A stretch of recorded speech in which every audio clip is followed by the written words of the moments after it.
Besides Yeah. this is obviously going to be. If you want to know what really happened, you need to watch this. This is the Yeah. only place you're going to get this type of interview or I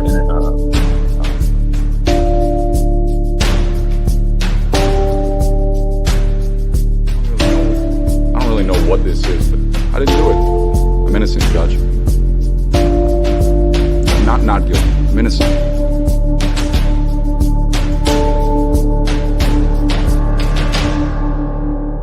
We, the jury, being duly impaneled and sworn, find the defendant Matthew L. Moore not guilty of murder as he stands charged in count 1 of the indictment.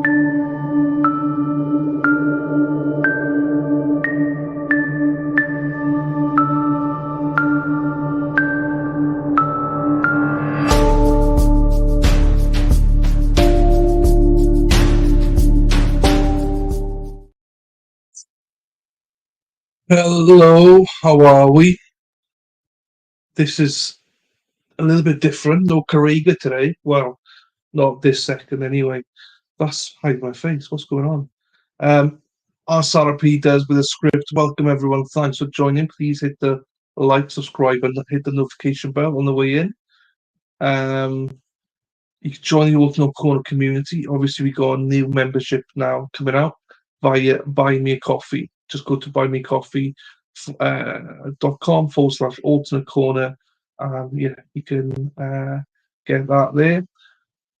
The merch store, and also obviously the support through PayPal, Buy Me a Coffee. Never required, but always appreciated. So we have today a new trial. Boop, boop, boop. But it's not starting until this afternoon. They are selecting a jury this morning, so that's what they're doing today. So in the meantime, I was like, well, I might as well just do like an introduction stream to this trial because not many people know about this trial. So that's what the plan is to do today. I'll give it a few minutes and then, yeah, do an intro to Nicolae Miu or my Miu. So that's the plan to do that. Got some court documents, got some videos and stuff like that. So we'll just go through some of those. Got a timeline and things. So we can definitely do that. But yeah, if anyone that's here right now wanted to watch the stream for a trial, there's no trial this morning. It's this afternoon. They are selecting the jury this morning. So a bit annoyed with this. Hey, hamburgers in the house. I left you a message as well. Left you a message last night. It's a hamburger Lambo field time because I saw you. You left a message, but then yours disappeared. So I don't know. How you doing? How are we doing, Dave? You all right, mate? So I was just explaining, Dave, that they're selecting the jury this morning. So I'm going to go through some of the bits this morning. But yeah, this afternoon they will be going live. Well, there might be, I don't know. I'm just waiting for it to kickstart the stream, their stream. But I don't think they're showing anything to do with the jury. If they are, then plans out. We'll just show the jury selection. But I don't think they are. I think they're going to make us wait this afternoon. Hi, Sandra. How are you doing, my darling? As always, love to your mother. Hope she's well. And obviously love to you as well, Sandra. Hope you're well as well. Trying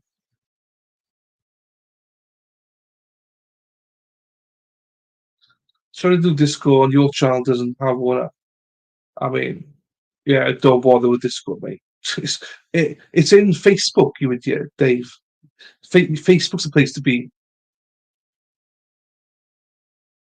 And Facebook just for you, Dave.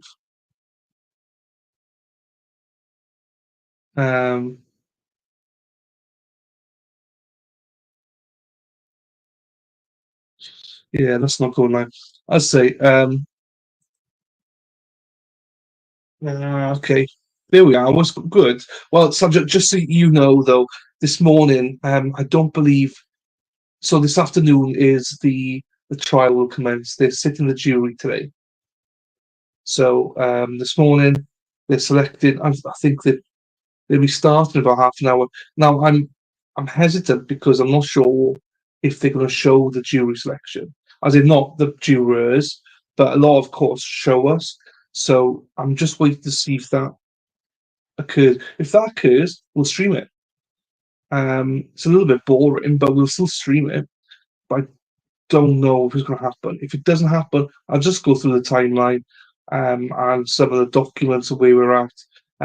It's a self defense defense they're going with, I believe, and Nicolae Miu was accused of severely of alleviating. I'm going to say alleviating a 17-year-old and injuring 4 others. But we'll see. But I didn't get a notification for this stream. I always get notifications for my streams, but I didn't for this one, which is weird. The eye of the is that the eye of the tiger, Dave? So yes, we'll see. So as I say, as you can see, the court is currently selected. I love it when we got trolls in the chat. Love it, and Dave is normally the troll. Love it. So this case actually occurred not far from where Erin Hack lives. April Fool's. It's gone midday for us. It's gone midday. We've gone past it.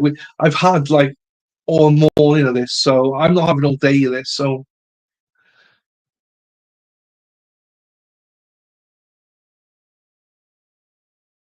yeah, the streams don't. I'm just waiting to see if there's nothing there. So the plan is then I will go through some of these videos and the document and stuff like that. I have got like his first appearance in court and stuff, so we'll see. She hasn't told me that then. She told me she's gonna be here today, so I don't know. She probably won't be there today because it's only half a day. But if she does go, happy days, because she can tell us about the jurors and stuff like that. So yeah, I got some videos of his first appearance and also his preliminary hearing as well that we'll play today. And as I say, just some background and stuff like that. So with that, I might as well start it, because if the court does go live for jury selection, we'll just switch off and go with it. As in, I'll put that on, but so we'll see. So for those that don't know anything about the case, I got this video says Apple River stabbing, Nicolae Miu's trial begins Monday. Look back at this case. So I've got this video for us to start off with. A man charged with stabbing multiple tubers on the Apple River in Wisconsin is finally ready to stand trial nearly 2 years later. Nicolae Miu is charged with first-degree murder and several other counts that could send him to prison for life if he's convicted. So this trial is scheduled to begin next week, and our Paul Bloom will be covering it gavel to gavel for us. But tonight, Paul breaks down the charges, the claims of self-defense, and the survivors who will testify in court. As the snow melts into the running Apple River this spring, the memories and the horrors of what happened along this picturesque waterway on a hot July day nearly 2 years ago now will ripple from these banks into a western Wisconsin courtroom. I was so scared and just so worked up and anxious. In the days following the deadly stabbing back in 22, we started learning how this popular destination for summertime floats and daytime drinking became a crime scene. It's insane that things can escalate so fast. Fox 9 spoke to Riley Mattson in her hospital bed shortly after she was one of 5 people stabbed. Isaac Schuman of Stillwater was killed, the teen's death shattering his family. I know Isaac can't come back to me physically, but with his spirit, I will always feel him with me. I honestly didn't even know anybody else was stabbed. Then 24 years old, Riley told me at the time she suffered a punctured lung. Her diaphragm and stomach badly damaged from the knife wound. Because to be honest with you, I thought I was going to lose my life too. According to the authorities, the suspect was eventually arrested in this general area in the village of Somerset about 1 hour after fleeing the bloodshed of that stabbing scene upriver. And now soon, a St. Croix County jury have the ultimate say on justice. In count one, you've been charged with first-degree intentional homicide. That is a Class A felony. Upon conviction, you face a sentence of life imprisonment. The district attorney's office quickly filed murder and attempted murder charges against Nicolae Miu of Prior Lake. He was tubing that day with his wife and friends. Prosecutors maintain Miu was the aggressor and could have retreated from the encounter. All right. Now 54 years old, Miu remains jailed, awaiting trial after pleading not guilty to all charges, claiming self-defense.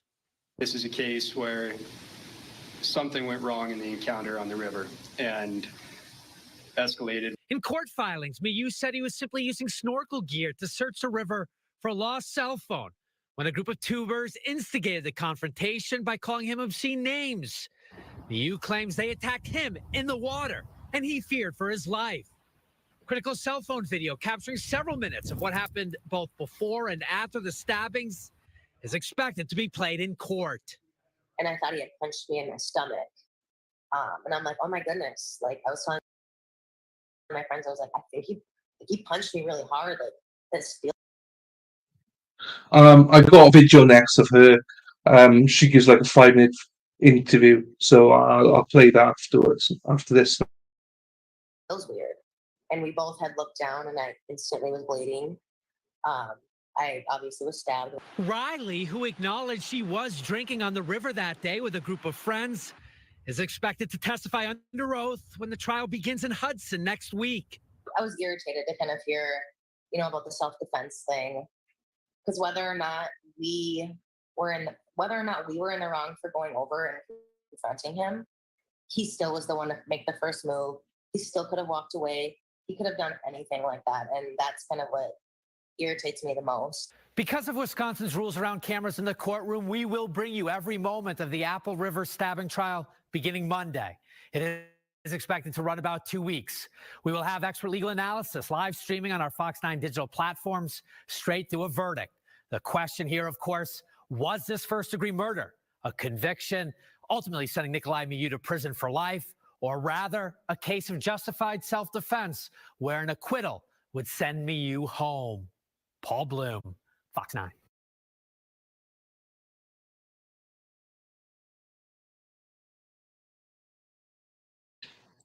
okay, Erin Hack, where am I going? They were saying you might be going to court, which I didn't know that you might be going to court to watch this trial, because obviously it's your neck of the woods. Hiya, Wendy, my darling. How are you? Yeah, I was, well, he said, I'm driving, just listening, and there's me waving. Hi, Wendy. I'm waving, hi, Wendy. You can't see it because you're just listening. But lovely to see you, Wendy. Stranger, I've not seen you for ages. And hello, Erin Hack, as always, the Hackster. Daddy's here. Oh, there's my lady friend. Which one? I've always wondered, Dave, what would you do when Erin and Wendy are here? Is that like giving flower each or something? So there we go. Anyone that's here for Carrega trial, don't worry, I will get notified when the verdict comes up, and I will set a separate stream for that. So there'll be 2 streams today. So if there's a verdict, that is. So don't worry, be happy. I'm just happy to be doing another trial. He wants me to. I think it would be cool to be there one day if I get over the raging episode of Pink. I do what I was going to respond to you, but I was like, I'm not going to respond to you. There's my daughter. That's how you get away with it. That's how you get away with it. Playing Wendy and Erin off each other. Hi, Daddy. Right. we got the one of the victims here, Riley Matheson. I'll play her video now. So I was just explaining to those of you that have just come in that obviously they're sitting the jury now. So the trial's not happening to this afternoon. So I got a separate stream for that for later on. So yeah, we've got that. I'm just going through this just to show some of the documents and some of the videos, the preliminary hearing and stuff like that. So yeah, we'll do that, and then we'll come back later on and watch the trial gavel to gavel. Then, so just so people will get, obviously it's on the bottom ticker, but some people might be reading like Wendy, not sure what's going on. That's what's happening. Also, if you're able to, I've also got Solomon's stream open. He's streaming it, just give him hours. I've got his stream open, just give him hours. I'm not watching or anything, just in my background there. But mostly probably do that anyway. So yeah. So here we are. Hi Christine. Oh, I look like Helen Keller right now. I did show into my. I hope it went well, Christine. I hope it went well. And with Matt's back this Saturday with me. So that's I think 3:45 my time. So it's 10:45 Eastern, I think. No, 11:40. Oh fuck, 10:45 Eastern, I think. Spacey Stacy. This name, I love it. How we doing, Spacey Stacy? How we doing, Stace? As I feel I always got to explain stuff to people. Cause obviously, Stacey's from Boston, so not explain that. I mean, this trial's from Minneapolis, not far from Erin Hack. We'll go through this briefly. So I chose this trial because it fits in nicely. Before Karen Reid does go to trial, then this fits in nicely before that trial. So, welcome to you, Stacey. Hope you can join us for this trial. I never know who's used to trials and who's not used to trials. So I always encourage people to look at short trials to see how it all works. Wisconsin. I thought it was Wisconsin something. I thought it was not Minneapolis. I got that wrong, but Wisconsin something. I'm going to do another one with my happy days. There we are. Good. Best of luck to you, Christine.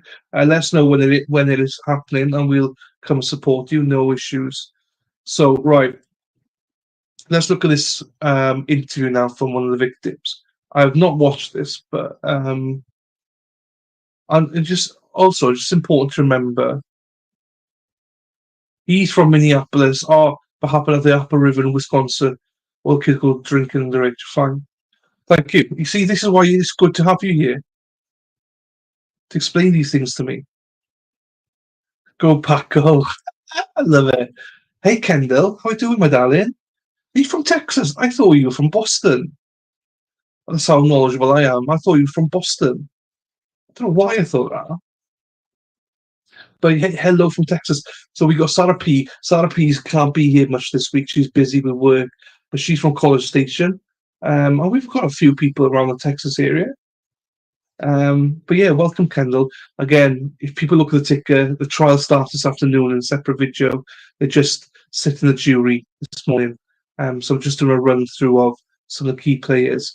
No Pack, no.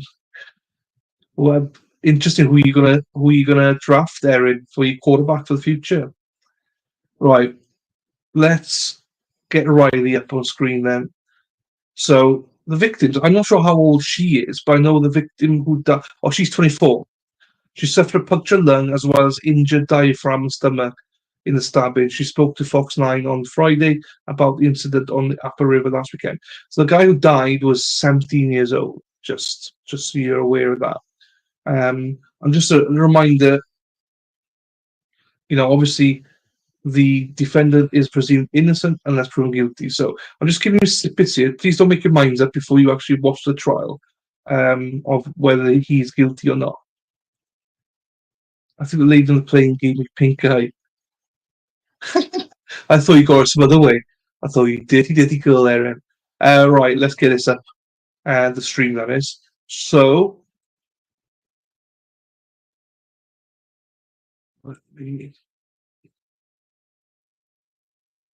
So yeah, so again, this is one of the victims, Riley Matheson. So like on my left side, I was punctured a little bit in my left lung, and then he kind of messed up my diaphragm. So I actually have about 30 staples going from my belly button up my stomach, where they had to go in to fix my diaphragm. And then they had to put in a chest tube. And then I did have a nose tube that kind of went all the way through. So I'll kind of give, like I said, this is my side of the story. This is nobody else's. I'm not willing to give out a lot of names, anything like that. And to be honest, I was drinking that day. So things are blurry. I don't have a whole lot to say because I was the first victim.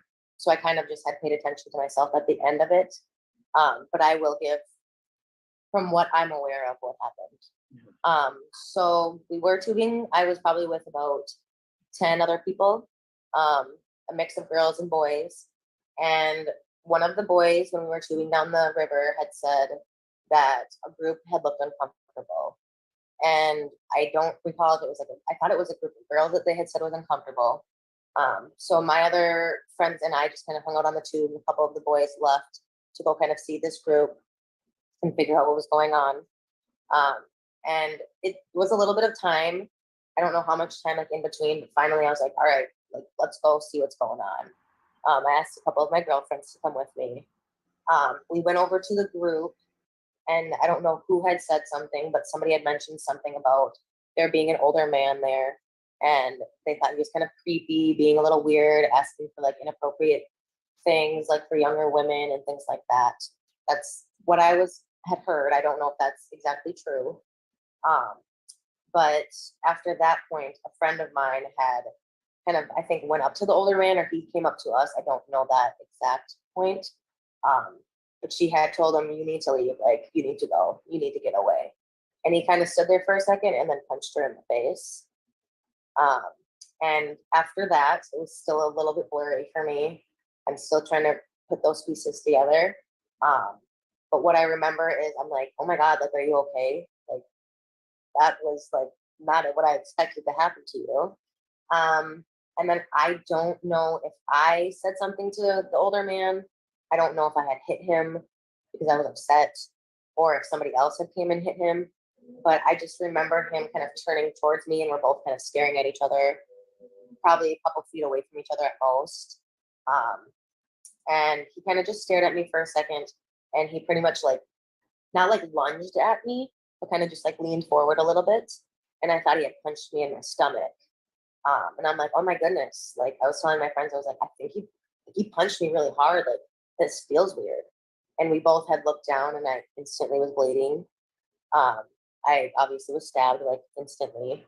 I didn't really see a knife. I recall maybe something kind of poking out of his fingers, kind of like this, holding down by his side, but I don't recall for sure if it was a blade or not.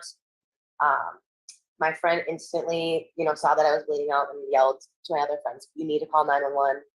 And to be honest, after that, no idea what happened. I remember holding my wound, kind of walking around, just kind of like asking everybody, like, what do I do? Do I walk? Do I go find help? Do I lay down on a tube? Like, I feel like I'm dying. Like, what do I do? Everybody's like, I don't know. Like, I don't know what to do. I honestly didn't even know anybody else was stabbed. I was not paying attention to any of that. I was focused on myself because I was so scared and just so worked up and anxious. I honestly have no idea. Like I said, I was drinking, so like I wasn't even focused on what was going on. I just remember them saying that a group had felt uncomfortable, kind of just hanging out for a second and then getting off our tubes ourselves and kind of going over there. But it's really a lot blurrier than I thought it was going to be for me. Every day I try to put some more pieces back together, and I can't. And did he go and like cold cock that girl from your memory, or was she just lipping off to him? Like, did all of a sudden you just see the punch get thrown? Pretty much, I just remember her saying, like, you need to go. Like, go. And he literally just, boom. At first, I thought he had slapped her because I was, like I said, I was just kind of not comprehensive. But no, he did end up punching her. So I'm pissed. I am very, very, very, very angry because I have to almost like relive my life and relearn how to live. I have to have people help me shower, go to the bathroom. I choke on water sometimes, like just like every little thing like that. It's insane that things can escalate so fast, and that people just don't care about anybody in this world, and the world is just getting sadder and sadder. It's a very, very scary place to live in, and it makes me want to stay home for the rest of my life. So I'm more angry than I am sad. I mean, I have my moments, like I said, but I am very, very angry. I mean, I'm very happy that I was able to kind of go over and help the situation, but I'm kind of angry at myself at the same time for even getting involved.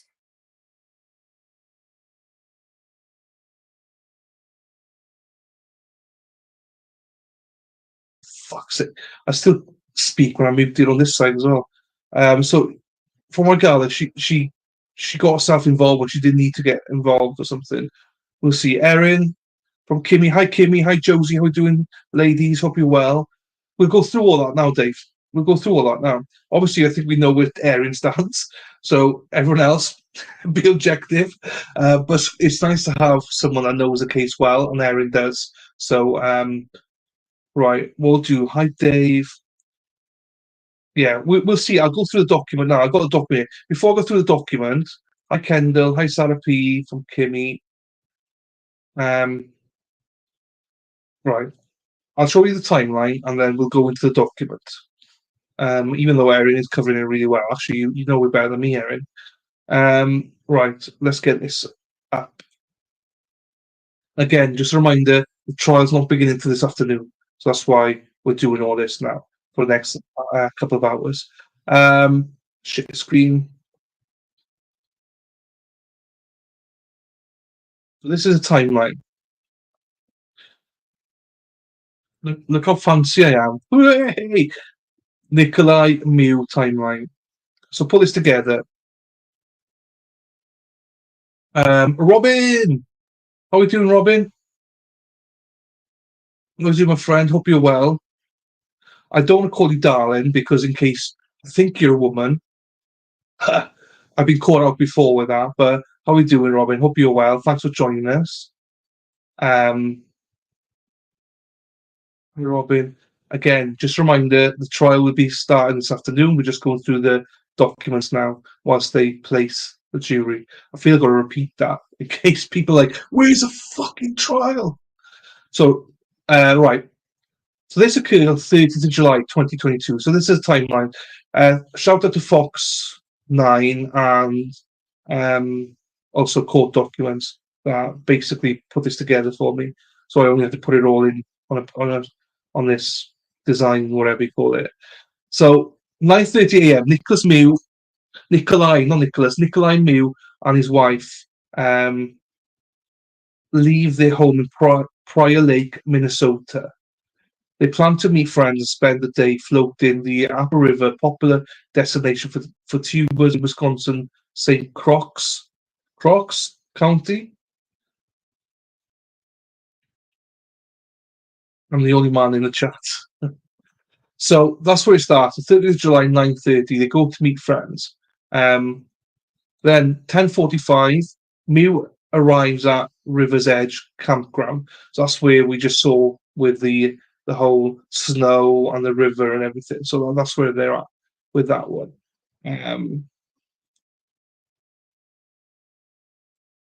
11:30 a.m. till noon.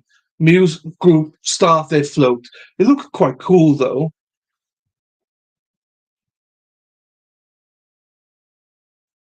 I got it. I got the pre-trial and his first appearance. It's about an hour long. I got it between both. I got it though. I will watch it. We'll 100% be watching it. But thank you anyway. These Rumble ladies. Croy, not Crocs. Croy. Okay, thank you, Dave. Josie for Wendy's driving. Wendy's here, by the way, Josie. She's listening. Wendy, by the way, Dave is giving out flowers to everybody. Just so you know. He's handing flowers out left, right, and centre. He doesn't think that you've seen us, Wendy. But I'll dob him in. Dennis, how you doing, my friend? Hope you're well, Den. Den all the way in Boston. Dennis is always in the court for Karen Reid stuff. So shout out to you, Dennis. I know Morrissey. There's something going on today with Morrissey. You mentioned. So you're probably going out there today as well. So best of luck to you out there in Boston today. So 11:30 till noon. Miu's group starts their float. I looked cool. The float did. Sandra Miu later tells police the only person that left the group during the float was her husband, Nicolae. Nicolae is the defendant, who left to find a phone that someone in their party had lost. Yes, Erin. Yeah, this, I think, is a march or something today for him. Dennis mentioned it yesterday to me. To find a phone that someone in their party had lost, which aligns with what he's saying, that he was looking for a phone. He was in scuba gear. Miu starts searching the river near a bridge. Okay. FFM 2.0. Morning. I've been told it's the place to be this week. Oh. Not just this week, FMM is a place to be every single week. Hope you're well, FMM 2.0. Fuck me, never can remember that. Hope you're well. Where you from? Where you from? Again, those are here for Correga. Once I get notified, I will be going. Shit, I need to get that up actually. I will do a separate stream for that, so don't worry. Be happy. I'll do that after this now. So, okay. Future Mrs. Martin 2.0. This is Sean. Sean. Okay, yeah, I like his work. He's saw yesterday he was streaming an Ohio trial. I'm with you. I don't know Sean personally, but I know him because he covered the Matt Moore trial, and Aaron sent me a video of his stream, and I watched his interview with Matt Moore. So that's how I got to know Sean. I've never, obviously a stream all the time, but I've not met him. But everything I hear about him is he's a fantastic guy. Everybody says he's great. So it's not just Aaron. I mean, everybody says he's a great guy. So that means a lot when everyone says he is. So, but yeah, welcome to you. Thank you for being here. Hi, Mrs. Potential Criminal. Love Sean Rance. Dave likes him as well. Jesus. Okay, so they start the search the river near the bridge, right? So there's a video recording, right? It's not public. But there is a video recording. So one of the debates is that, well, it says here, actually, I'll just read it. A video recording shows Miu carrying goggles with a snorkel attached as he approaches a group of tubers. Miu is told, get away. The group accuses Miu of looking for little girls. I mean, that's not nice to start off with. Why are you accusing him of looking for little girls? Do you know what I mean? I would be pissed at that if someone said that to me. Like, go fuck yourselves. Do you know what I mean? I'm here to fucking find a phone, you idiot. Why do people do that? I don't know. When you see old people, younger people tend to say, oh, all this shit. I don't like that. So, fine. And the situation escalates when a larger group approaches. This is where Robin was saying that she came, they all came to the rescue. The video shows multiple people yelling at Miu and at least one person touching his shoulder. From the video, it does appear to show people on three sides of Nicolae at different distances. The video and elapsed time shows opportunity for Nicolae to leave the confrontation, court document states. So they're basically saying that even though he was covered in three ways, he still could have got away. I mean, just to see this video, it's not as easy as what you think it is. It's easy enough to look at a video afterwards, put yourself in that situation. I mean, just to see it. 3:47, the first 911 call comes in, reporting a stabbing on the Apple River near the Sunrise Bridge in the town of Somerset. Later, reports from 911 calls indicated there were 4 victims with wounds to the mid to upper body. Deputies find 17-year-old Isaac Schuman without vital signs and perform life-saving measures. Schuman later died at Lakeview Hospital in Stillwater, Minnesota. So that's at 3:47. So the incident occurred at 3:44, and within 3 minutes, basically, the call came in. 6:45. Witnesses report seeing Miu downriver at a park where tubers exit the river. Police converge on a park and detain Miu. He's interviewed that same night and tells police, "It was in self-defense mode. I was in self-defense mode, and the tubers attacked him."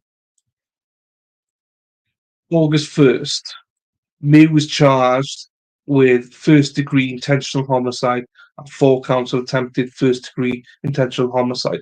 Now, this is based on they've seen the video by this point as well. So the police have seen the video and they deem it that it was first-degree intentional homicide and 4 counts of attempted first-degree intentional homicide. And April 1st trial is set. Okay, so I do know, I've read somewhere, and I don't know where I read it, I thought it was in here, that he's saying he did not have a knife on him. And he grabbed the knife from one of the kids and basically stabbed them through that. His wife, however, says that he had a knife on him in his pocket. So there's that kind of a little bit of I'm not sure, misunderstanding. What is it? It should show on the video. It should. But we haven't seen it, so we don't know.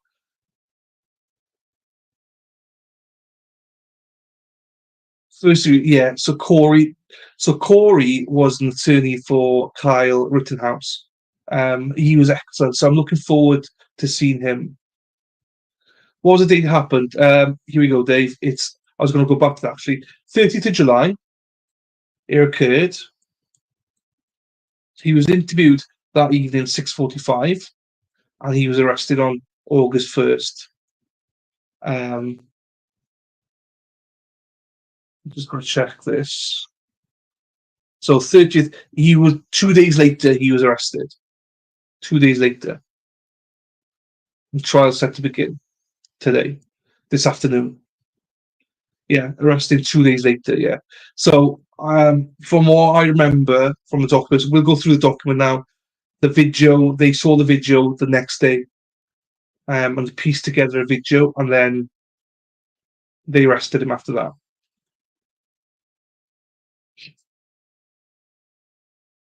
Jesus, million. I did not know that. That's ridiculous. And I believe, Erin, you're more nosy than me, Erin, so you probably know this. I believe his wife divorced him as well. His wife divorced him. So yeah, so that's where that is. I will now show us bear with me, documents here. Hang on. This is a bit longer, but then I'll play the preliminary hearing and stuff like that as well. Share screen. So let me entertain you. Let me entertain you. So 1 of 9 filed on. Now I don't know what this must be. August 1st. Oh, it is, because it matches. So 1st of August 2022. It was filed. So criminal complaint. So state of Wisconsin against Nicolae Miu. He's from Prior Lake, Minnesota. Sounds like he has a chance at self-defense, but I'm sure the video will show what happened. Yes.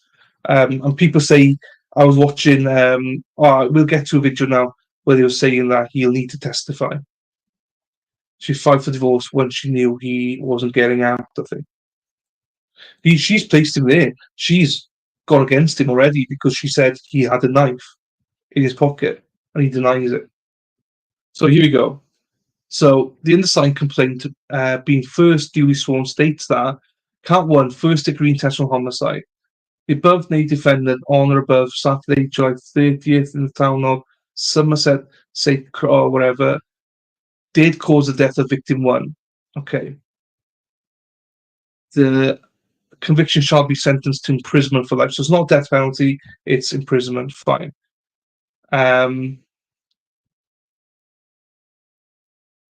So the second one is attempted first-degree intentional homicide. Felony, and upon conviction may be sentenced to a term of imprisonment not to exceed 60 years. So that's where the other 4 comes in. So basically 240 years plus life. I think she would be. Lawyers are both so good. He has a great chance. Yeah. I don't know the second one, but the first one, I'm excited to watch him. Hold on.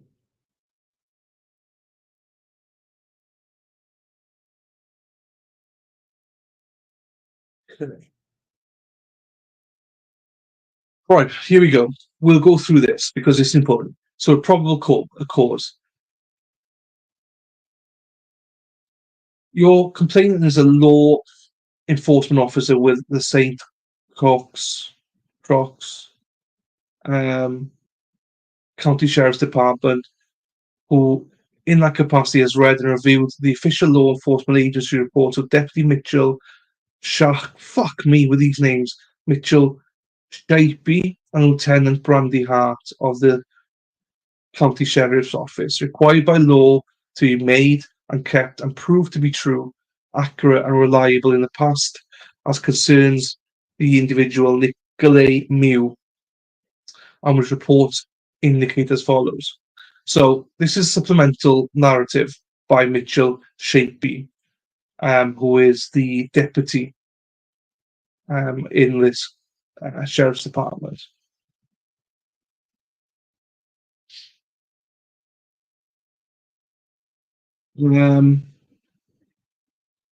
So this is a story all about how it's a rap. This is by Will Smith. On July 30th, 2022, at 15:47 hours, what was it again? St. Crocs. I can't say it. It's no ways first degree. He didn't have time to plan this or make it intentional. Yeah, no, I agree with you. It's no ways first degree. I agree with you. So I do wonder if they're going to put additional charges in by the end. I don't know. Croy, thank you, Dave. Croy, like boy. Thank you, Stacey. Thank you, Eric. Dave's the first, so I'll pin that. I'm shit with names. Right. So, on July 30th, 2027, fine. Croy County Emergency Communication Centre started to receive 911 calls about stabbing that had occurred on the Apple River near Sunrise Bridge in the town of Somerset, St. Croix County, Wisconsin. Later reports from 911 calls indicated there were potentially 4 to 5 victims with wounds to the mid to upper body. Reports indicated one victim's intestines were hanging from their body. So that was the girl we watched. She mentioned that her intestines were coming out. Upon arrival of the initial responding deputies, one victim was found without vital signs and with a puncture wound in the upper abdominal near his left breast. But okay, deputies started to perform life-saving measures on victim 1 prior to being passed along to EMS. Victim 1 was later pronounced deceased at Lakeview Hospital in Stillwater, Minnesota. Other victims were victim 2, who had a slash to his abdomen that was exposing internal organs from inside of his body. Victim 3, who had a stab wound to his lower left abdomen. Victim 4, who had a laceration on his stomach and a punctured wound to his upper left torso. And victim 5, who had a stab wound to the upper left side abdomen. Can't say abdomen. Responding deputies on scene learned of a suspect description of an older male with grey hair weighing approximately 250 pounds. Okay, that's fine. That's his description. Approximately 16:45 hours, St. Croix County Emergency Communications Centre received reports from citizens witness of possible. So he left then. He left the area, essentially. So once this occurred, he left the area. But he didn't leave the area because he's still in the area, but he left the scene. He left the scene and retreated, which, that's fine. But many college weekends at Apple River, I don't even remember. It's all kids these days, mostly underage drink kids. Surprised you don't go there for more pink guys, Erin. Okay. The male did have a grey beard. That male was detained and later confirmed to be the person of interest.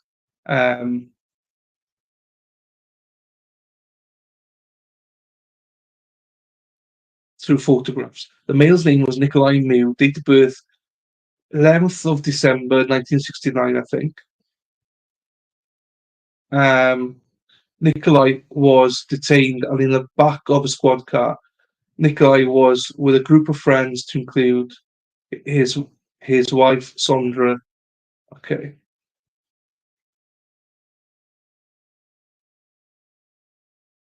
It's not going to help him, but I can imagine the instinct they had of leaving the scene because obviously you're panicking and you don't know, like you've done all that, you've had a rush, and now it's like, oh shit. And are more people coming towards him? We don't know. Like, are people then retreating? Are people coming towards him? Is he like, get away, fuck off, let me go, and just left? Because in fairness to him, he didn't leave the area. I'll give him that. He could have just jumped in his car and just gone, poof. He didn't. He stayed. It's just that he was in a different part. So it's a lot of questions there, though. So I spoke with Sandra, who explained to me she left her home in Prior, Lake Minnesota, 9th. We've gone through this. This is where we got the details from. This is where we got the details earlier on. So basically, Nicolae, who left to try and find a member of the party's phone that was lost. So there was a phone that was lost. So in Wisconsin, in order for it to be self-defense, they say they must try and retreat if you can. Yeah, this goes back to the Kyle Rittenhouse one, doesn't it? We had this debate, didn't we? I mean, until we see the video, I mean, they're saying there's 3 sides of him covered. So if people coming towards him and placing their hands on him and stuff like that, he's basically might feel in danger. So yeah, it's gonna be interesting.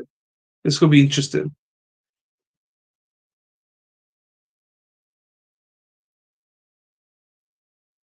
Sandra stated she observed a group of guys where Nicolae was looking on their tubes before returning to her briefly. Nicolae stated he was going to go back over where he was looking for the phone again. Sandra stated that the second time Nicolae went back to the group of males in the year where he was looking for the phone. Sandra continued by saying that group of guys got off their tube and started hitting. Okay, hang on. Okay. They started hitting him.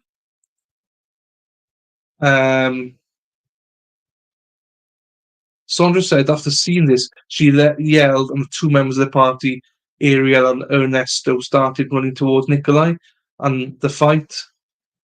So 2 of his friends ran towards him. Sandra stated that all she heard was screaming, and that Nicolae, Ariel, and Ernesto came walking back. Sandra stated she did not see what happened. Sandra stated that Ariel and Ernesto were never involved in the confrontation, and by the time they had got to Nicolae, he was already on his way back to Sandra's location. I asked Sandra if Nicolae was known to carry a weapon with him. Sandra stated Nicolae had a knife in his pocket. It wasn't very big, and stated that Nicolae told her those guys grabbed it from him. Sandra stated Nicolae told her that they swung the knife at him and that he grabbed it and moved it away. Okay, so that's what it means. So he's basically he had the knife, they grabbed it off him, and he grabbed it back from them. Sandra stated Nicolae only mentioned to her that the other group of people were calling him a P and attacked him. Sandra stated that by the time the police were coming, she observed what she thought was someone was getting CPR performed on him. Sandra stated that she didn't think Nicolae was there long enough to harm anyone and estimated for about 5 minutes. Sandra explained that Nicolae's knife was clipped onto his pocket. Sandra rubbed her left thigh whilst describing where Nicolae's knife was located. Through investigation, interviews of witnesses and victims indicated that a male was bothering a group of juveniles on the tubes. The group of juveniles were yelling for help from other individuals floating down the river nearby. Witnesses stated that a group of people came and stood in between Nicolae and the group of juveniles and told him to leave. Witness statements indicate that Nicolae was being spoken to in a half-moon shape with a route of egress from the confrontation. Witnesses described Nicolae as punching or slapping a female that was in the group confronting him. Nicolae was then punched by a male and fell into the river. Witnesses then described Nicolae began stabbing multiple individuals who were near him. Witnesses' statements described the knife he used as an approximate 3-inch blade with a silver clip handle and folded. Okay, so there's going to be a lot of hearsay here. He said, she said. His ex-wife is saying that they started it, punching him and stuff, attacking him. They're saying that he punched a girl first. Did anyone have a weapon beside the defendant? I'm not sure, Dave. There are others saying that was not the only knife Dave, but it's being covered up. It's a sus story. Someone's trying to cover up the truth and matter and probably blaming it was a self-defense. Yeah, I mean, so this is going to be, and this is where the video is going to be so crucial, I think. If it's clear what's happened. So they located the knife. A short distance along the west bank of the river. The knife had a black handle, silver blade, silver clip, and was in the folded, closed position. The knife was recovered and turned over as evidence. Also located in the river were multiple tubes tied together. One tube appeared to be a bloody piece of human flesh attached. The tube was also secured along with other items believed to be from victims. So this is where you go. The detective in the pre-trial, you see the suspect. We'll get onto that now. Once we do this one now, we'll get onto that, I promise you. So on July 31st, he's saying that he reviewed a video of the incident that was obtained. Below is a summary of the video captured by Cockfield. The device, excuse me. The device the video is recorded on indicated 3:44 p.m. July 30th, 2022.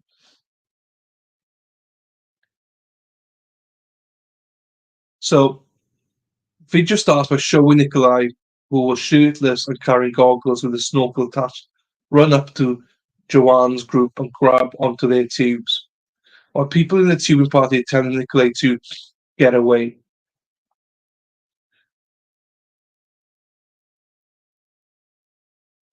I need to lubricate, sorry. Nicolae then stands up and walks around the tubes, appearing to be looking for something. Nicolae begins walking away with his back to the tubing party. The camera shows the highway 35/64 bridge, in the background showing the video to be facing north. Nicolae then turns around, saying something while pointing at the group.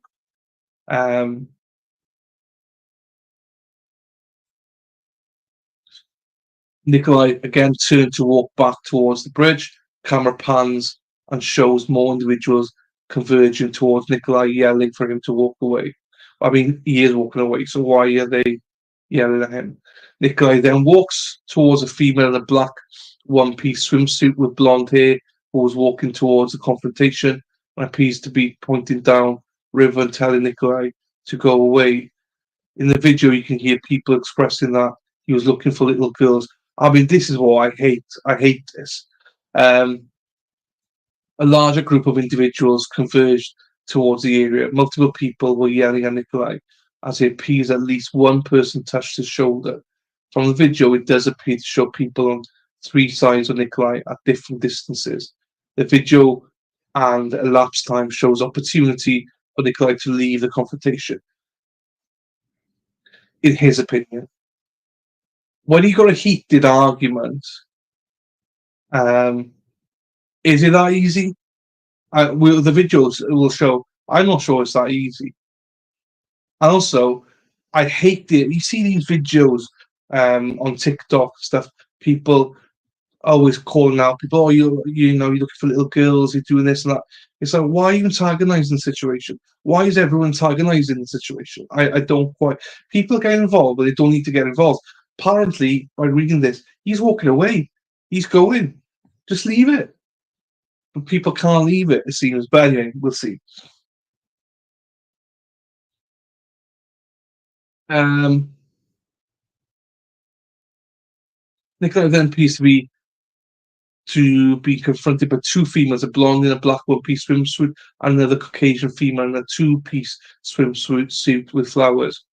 While this conversation is happening, the video observed the clip of the knife in Nicolae's right cargo pocket. Nicolae's right hand appears to be touching the knife. Soon after, while in conversation, Nicolae removes the knife from his pocket and opens the knife, exposing the blade.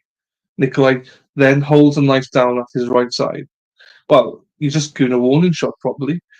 The camera pans away from Nicolae. While this is happening, commotion starts and multiple people converge towards Nicolae. The camera pans back and shows Nicolae falling forward into the water. So hang on. It pans away from Nicolae. While that is happening, commotion starts. So we don't get to see that bit there. We don't get to see the hit then.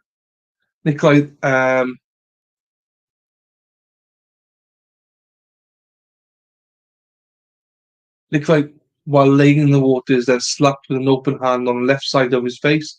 While this is happening, the video shows Nicolae is holding a small silver bladed knife with a blade erect. Nicolae appears to be getting back to his feet and is shoved in the back by an individual wearing and yelling.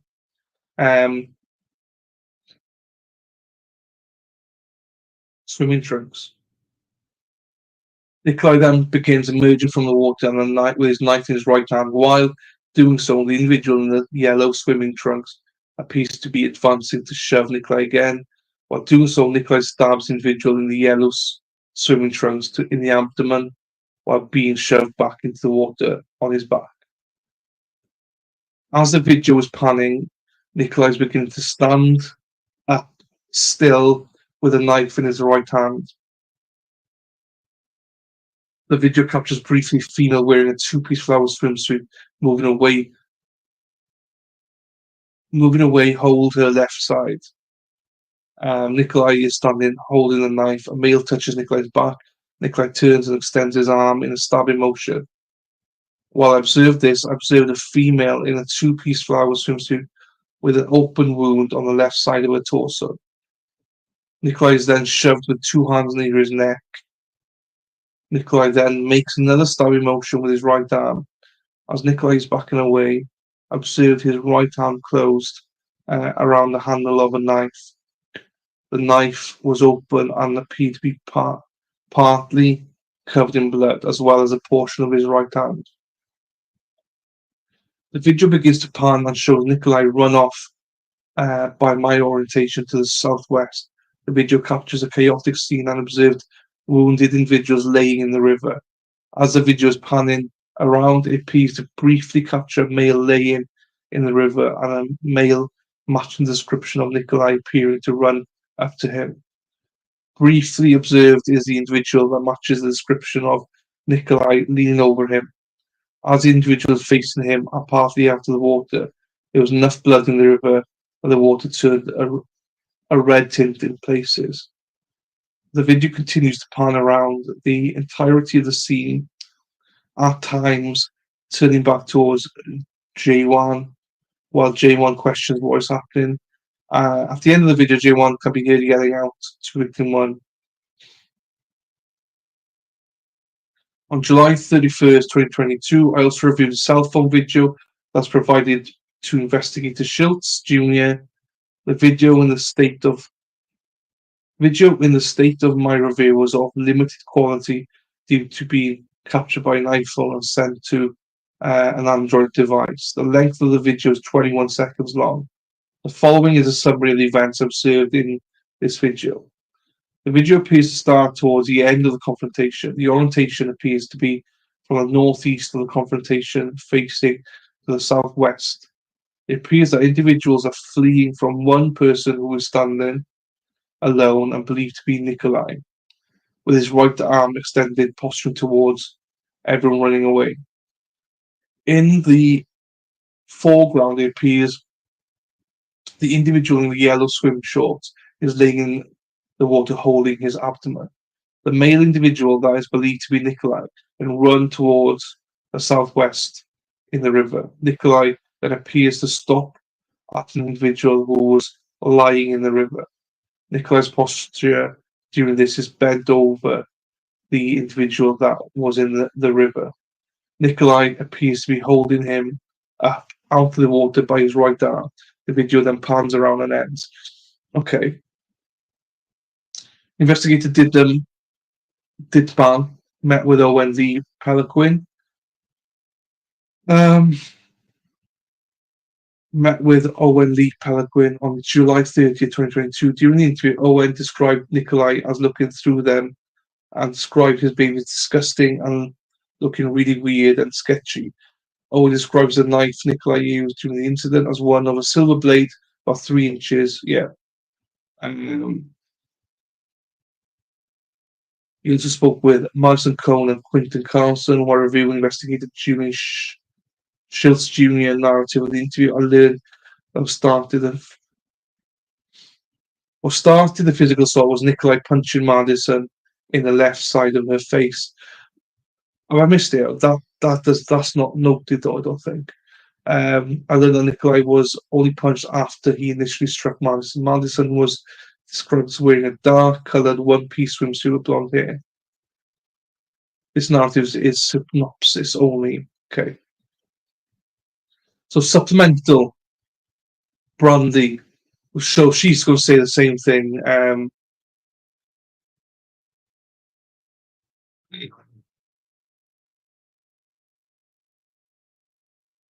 So yeah, same thing. Nick says he was self-defense and all that. So Nick told me that the group was calling him a child molester. Remember telling the group that if he was a child molester and they were children, they shouldn't be drinking alcohol. Good point. Good point, Nick. So he's saying that the group of individuals took his snorkel from him and threw it in the river. They tried to pull his trunks down.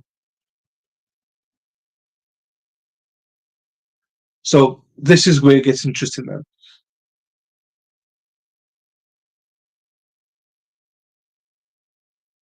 So this goes back to what you were asking, Dave. Nick said he grabbed onto the kid that tried pulling his shorts down and saw that the kid had a knife on him. Nick said that he also saw someone had a longer knife that looked like a kitchen knife. Nick told me he didn't know what happened to either knife, but when the one kid attacked him, he took that knife from the individual. Nick described the knife he took as a smaller knife. So there we are. He's saying that the only thing is I don't think they found those knives, if that is to be true. Yeah,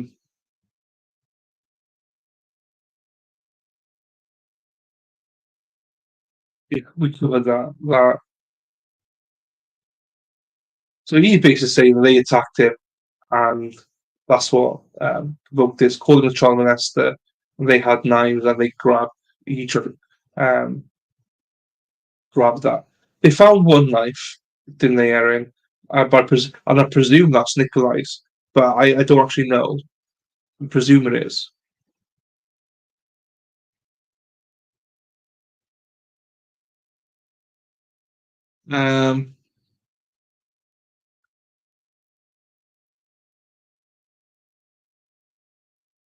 Okay.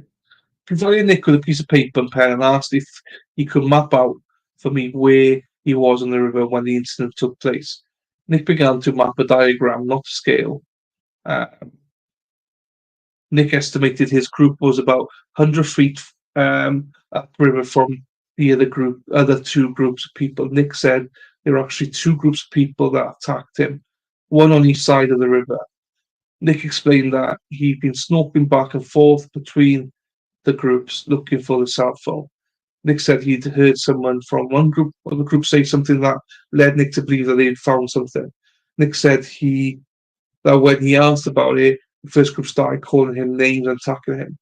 Nick said that members of the group hit and pushed him. Nick recalled that there was a female that came up behind him from the other group and hit him twice in the back of the head. Nick said that he remembered someone grabbing the goggles right off his face and throwing them into the river. Nick described the goggles as being clear and the snorkels being white coloured. I told Nick that I'd been informed by other investigators that the goggles and snorkel had been recovered. So that's true. Good. I'd asked Nick if it seemed as though the two groups of people were together on the river, and he said yes, he believed so. Nick told me that he'd feared for his life. Nick said that when the group started hitting him and two of the individuals pointed a smaller knife at him, I thought that was it for me. He said, luckily, I took it from one of the kids. I asked Nick what he did with the knife, and he said, I don't even know. Okay, that's a bit. I asked Nick if the knife made contact with someone, and he said he didn't remember. Nick said that the group of people was so close to him. Nick told me that one kid had a smaller knife in his hand, so Nick said he grabbed the individual's arm, twisted it, and I poked him with his own hand. Nick said he then took the knife from the individual who had been in possession of it and then started swinging it. Nick told me he was swinging the knife all around him because I wanted out. Nick said people were coming at him, punching him, hitting him, and circling around him. Nick said the group was really close to him and pushing him in the river. Nick said he didn't know that, if anything, the knife came into contact with. Nick said he didn't know what happened to the other larger knife that someone had brandished. Nick said immediately after it happened. Nick said that immediately after it happened, he started running back across the river to his group. Nick said that was when his group started asking him what happened, but he wouldn't tell them. Nick said he didn't want to tell his group that what happened because he didn't want anyone roused. That Nick said he was worried his group would want to confront the kids who had attacked him. Nick said the group of individuals who attacked him were too drunk and too set to going after people. Nick said during the attack, his group had no idea what was going on, other than at one point Ernesto came towards him and asked if he'd found a cell phone. Nick said he told Ernesto that he believed the group had found something, but they wouldn't tell him what it was. Nick said that Ernesto asked him if he was okay, but Nick said he didn't want to talk about it. Nick said there were some women in the group who had heard that there'd been something going on with the two groups on the river, so they called 911.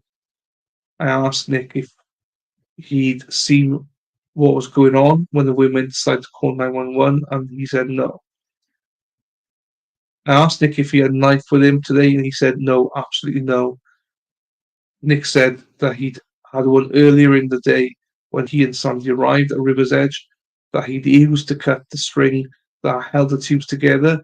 Nick said he wasn't sure what he'd done with the knife, but believed he'd gave it to one of the people or left it in his vehicle. Nick thought it could have been inside one of the bags that were in the Jeep. Nick explained that he'd brought tow/rust straps with because he didn't want to pay for string to secure the tubes together. Nick.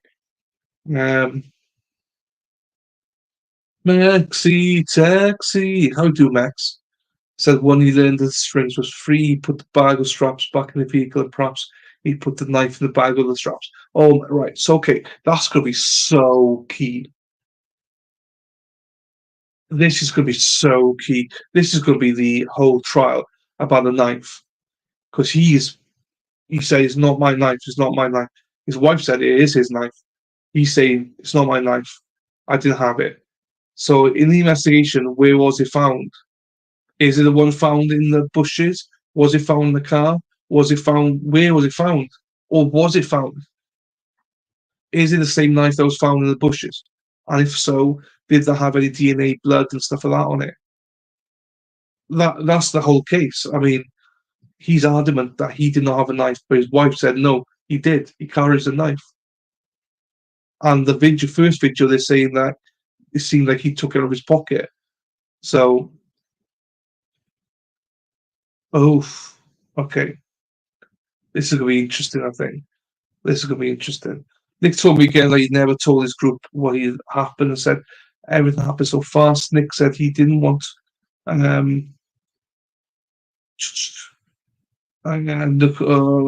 so he didn't know why the group attacked him. Nick told me he didn't know why the group took his snorkel or tried to pull his pants down and said, I don't know why they were being so mean. Nick also asked, why did they want to scare me with a knife? Nick reiterated that he feared for his life while he was under attack. Nick said afterwards he was extremely shocked.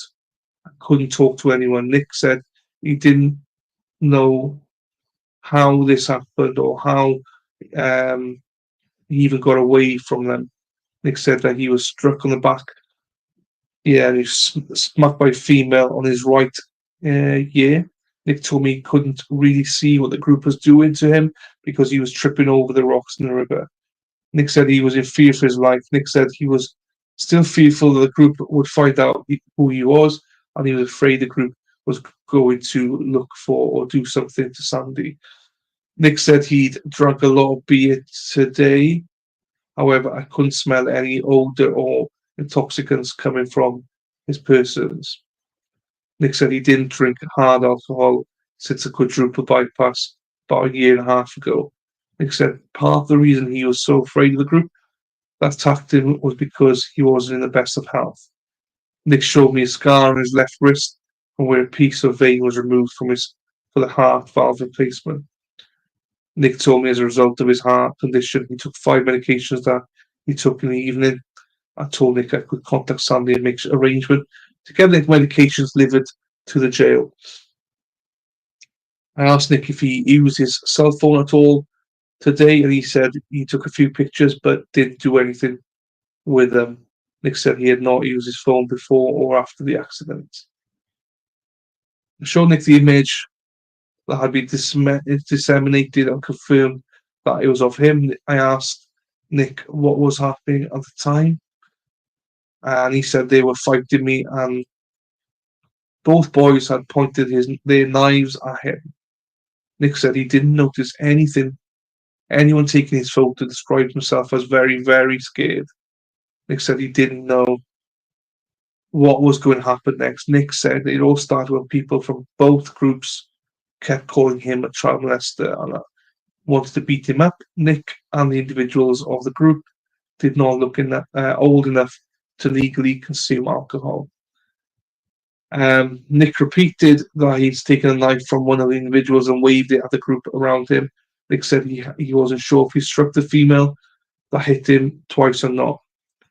I asked if he would consent to providing me a DNA sample. He asked if he should wait and ask a lawyer.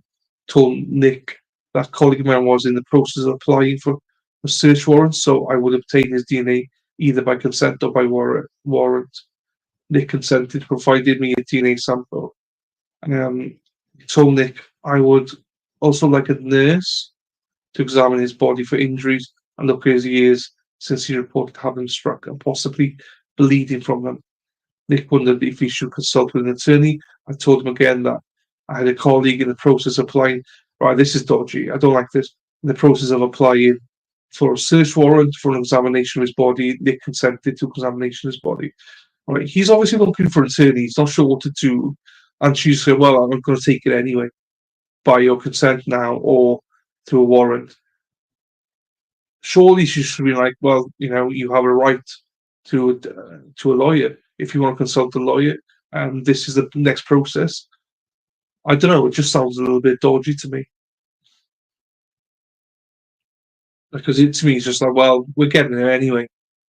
We're getting it right now, or we're getting it in an hour or two anyway, once the warrant's here. So it doesn't really matter what your attorney says.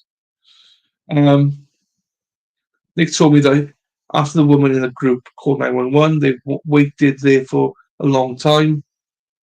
Nick said he saw law enforcement on the other side of the river. Nick said when he got back to his group, it looked like a bunch of people from the two groups were fighting with one another. Nick said he wanted to wait there in the event that police need to talk to him about what happened with the two groups. Nick said the group eventually decided to leave and head back down the river. Nick stated again that he was quiet on the way down the river and didn't know what to say. Nick said he just got his ass kicked by a bunch of kids on the river. So what was he supposed to say? Nick said he didn't know what happened and asked if I could tell him. I told Nick that 4 individuals sustained injuries and 1 person died. Nick said, oh no. I asked if individuals sustained injuries because they were fighting with each other. And I said, I didn't know. Nick then put his head in his hands and said, oh my God. Nick said his whole life was down the tubes. Nick said he was so sorry for how this ended up. I put on rubber gloves. I removed 2 swabs from the sealed sterile packaging.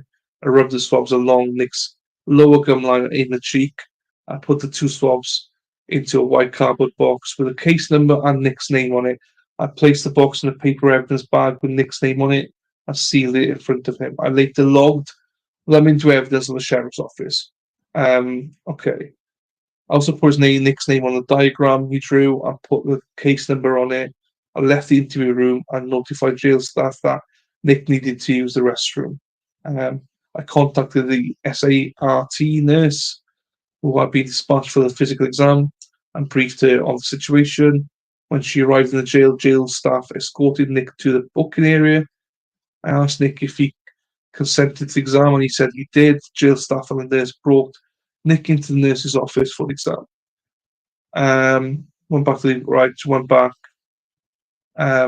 the jail and collected the SART kit from Ashley Price RN. I placed the kit into evidence at the sheriff's office. So I also contacted investigator Dittman, who was in Minnesota conducting interviews.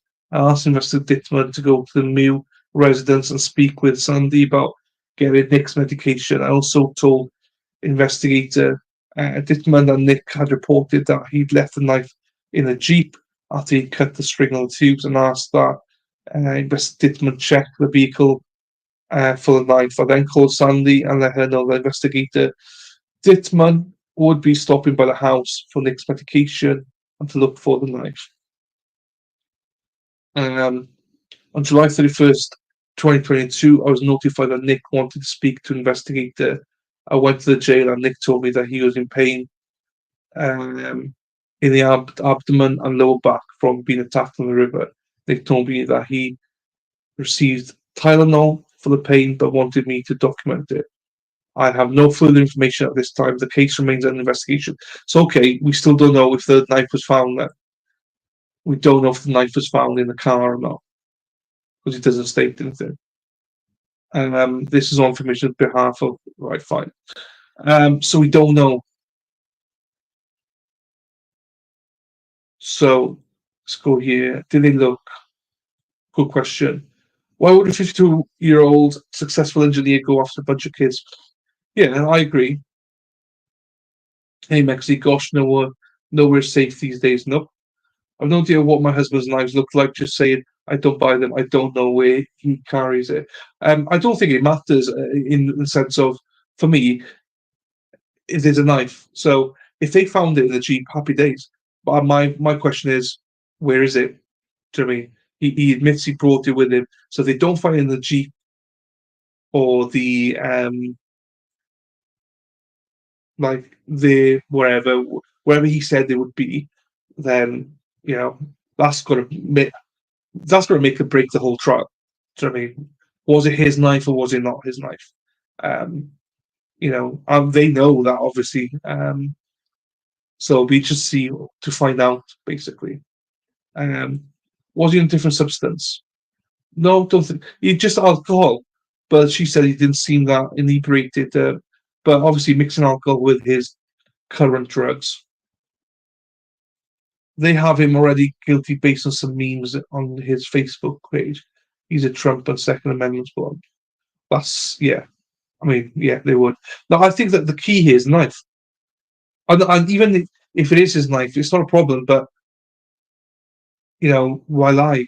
But we'll get to that. I'm just asking questions before court starts. We won't know some of these answers until after we see the evidence. Hey, CJ. How are we doing, CJ? Hope you're well. Hello, CJ. Again, CJ, Kitsap, we will be notified of Kitsap. They're not even deliberating yet, Kitsap, are they? So it's fine. Right.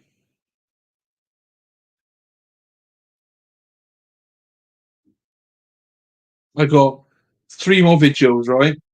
This one is another one, right? I'll put this one up before I show you the his first court appearance. So here we go. This is interesting though. I am interested in this one. Do you know what I mean? Tomorrow morning, a man charged with stabbing 5 people on the Apple River in Wisconsin will stand trial on first. I'm showing you this because this came out last night. It just gives you an insight of what's going on today in court and stuff. So, first-degree murder charges. Nicolae Miu is facing a life sentence for killing a teenager on the river in July of 2022. But Miu is arguing self-defense during an escalating conflict with younger tubers. Tonight, our Paul Bloom is breaking down the legal issues at stake. On Monday morning, the trial of Nicolae Miu finally gets underway here in St. Croix County Circuit Court. Miu is now 54. He's charged with 5 counts, including first-degree intentional murder for killing Stillwater teenager Isaac Schuman with a knife on that hot July day back in 22.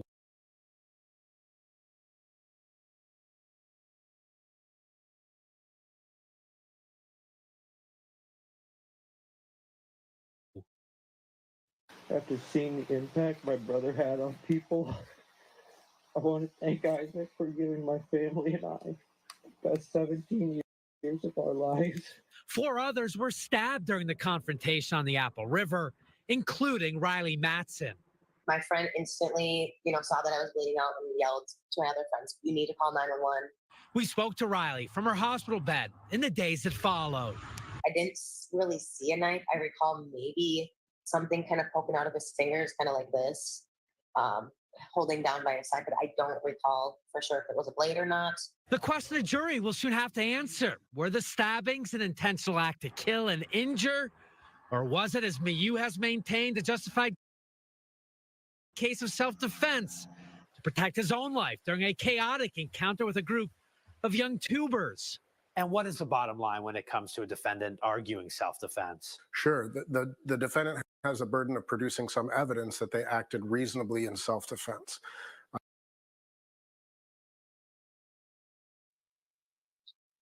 It's buffering because I'm closing tabs. I've got so many tabs open. So this guy is an interesting one because he's an attorney. So listen to his story. Listen to this guy. They have to reasonably believe that they were going to suffer some attack and that that attack was going to result in great bodily harm or death. Attorney Eric Nelson won a high-profile acquittal in a deadly self-defense case in Wisconsin back in 2015. We, the jury, find the defendant, Levi Aker Kendall, not guilty. Levi Aker Kendall was charged with homicide in the stabbing death of Peter Kelly during a nighttime riverfront altercation along the St. Croix. The last thing I remember seeing was his tennis shoes and my flip-flops, and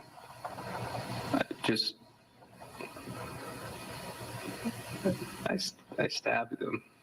Aker Kendall here testified in his own defense, even physically demonstrating what happened during the fight. Nelson tells me he expects Miu will ultimately have to do the same. To raise self-defense, you have to act with the intent to defend yourself, and you need to explain why you defended yourself, what you were feeling, what you were thinking, what you were seeing.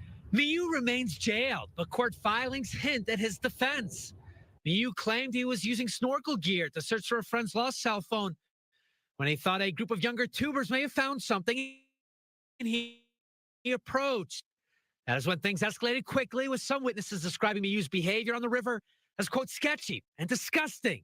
Miu telling investigators he feared for his life, as the group became more agitated, calling him obscene names before turning on him and assaulting him in the water. It's going to go directly to what you were feeling and what you were fearing in that moment. If you're in the water, well, any one of those guys could bring you down and kill you. Nelson, who brings years of experience as a defense attorney in high-stakes cases, including the murder trial of Derek Chauvin, believes a central piece of evidence will be witness cell phone video that captured several minutes of the encounter and could ultimately clear up questions about who pulled the knife first. Miu is quoted by authorities as saying he did not have a knife on him, but instead grabbed one from a tuber during the confrontation. But his wife told investigators Miu had a knife in his pocket. Nelson says the video won't lie.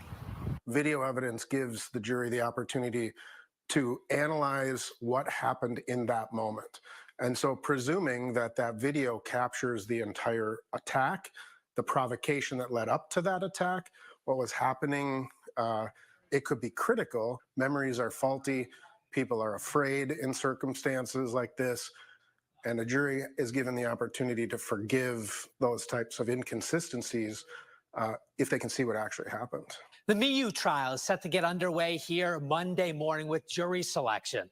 The court has sent out these 15-page pre-trial questionnaires, already weeding out several dozen prospective jurors based on written answers, mainly availability and also preconceived opinions and biases in this high-profile case. The hope, get the jury seated in the morning and then get to opening statements Monday afternoon. Reporting from the St. Croix County Courthouse in Hudson, Paul Bloom, Fox 9.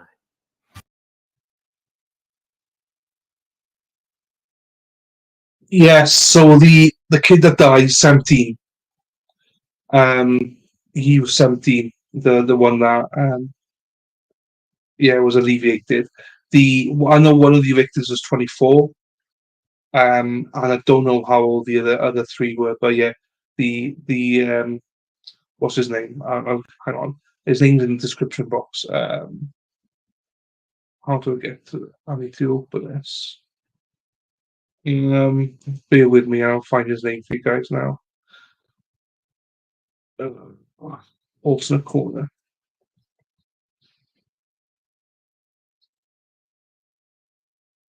Isaac Schuman. He was 17. Oh yeah, that's it. Yeah. Yes, it was. She's 24 now. I thought. Oh, it's gone. The interview's gone. I thought at the time of the interview she was 24. Erin, that's why I put that down. But you know about me, so I can't. I typically she's 24 then, but yes, Isaac Schuman. You're right. So obviously, you know, the victim in all this obviously was Isaac, and then the other four. But obviously, the defendant here as well. We're covering more of the defendant. We're going to learn more as we go through this trial. Right.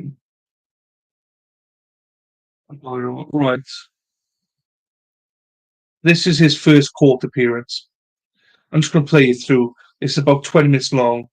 His first court period. I've not watched it. I don't know much about it, but it'll give us an insight to show you the judge, and show you some of the lawyers and stuff like that of who they are. And obviously, Erin's Erin. She knows everybody and everything, but it gives us an impression of some of these key people. But all I know is I don't remember his name. Erin could tell us. The defendant, one of his defendants, attorneys, was for Kyle Rittenhouse as well. He was a second chair. I don't know if it is. I don't think it is Erin. I think I'll check. That's what I'll do. I'll check, Erin. Bear with me 2 seconds. My boss is speaking to me. You see, I make Erin a mod, and look at her, bossing me about everywhere. Jesus Christ.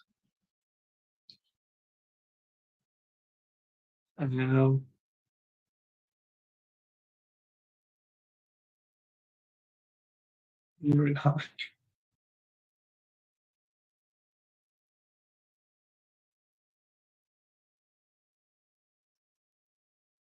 No, the one you sent to me is my last video, Erin. So this is one before. What do you call it? This is the one before. The one you sent me is my last video. I've only seen him a little bit. It seems quite. But this is well. Let's see. Prosecutors are like kids. Piss off to them. Right, let's watch this anyway. We'll see for ourselves. I've already watched this judge for about 20 minutes in another video, but we'll see where's what here. Share screen.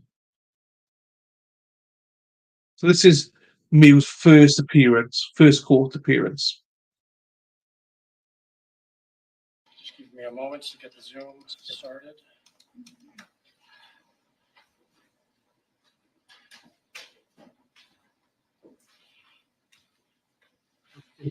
Start speaking.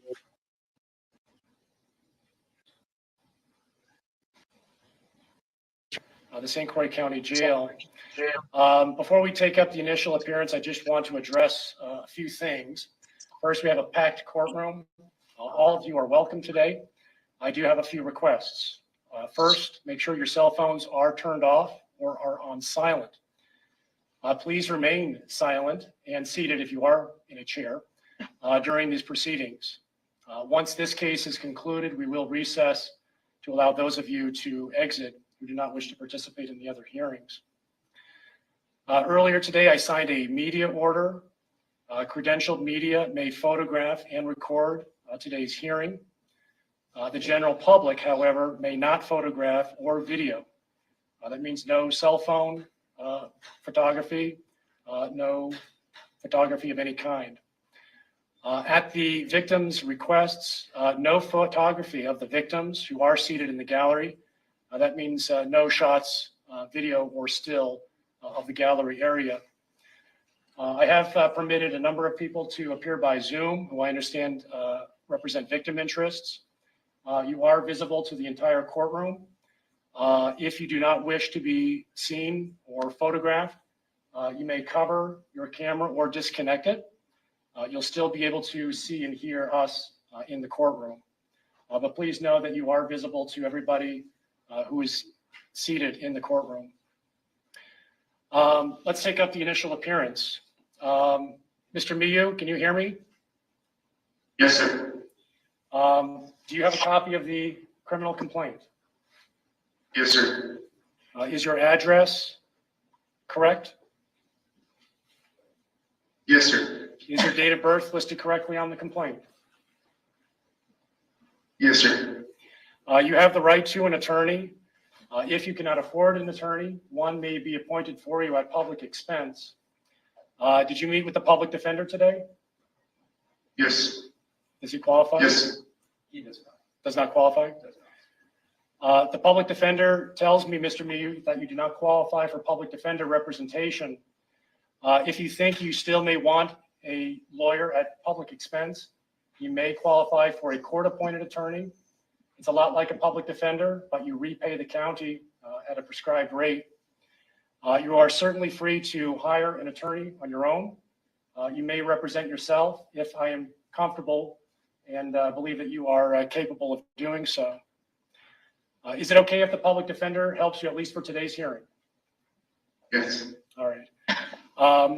Mr. Harrelson, did you go over the complaint? Not with Mr. Miu. I received it about 10 minutes before 1 o'clock. Mr. Miu, I'm going to read off the charges so that you're aware of what you've been accused of doing. In count 1, you've been charged with first-degree intentional homicide. That is a Class A felony.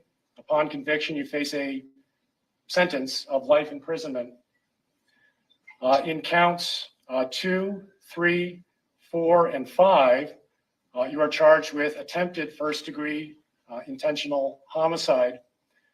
Those counts involve Class B felonies.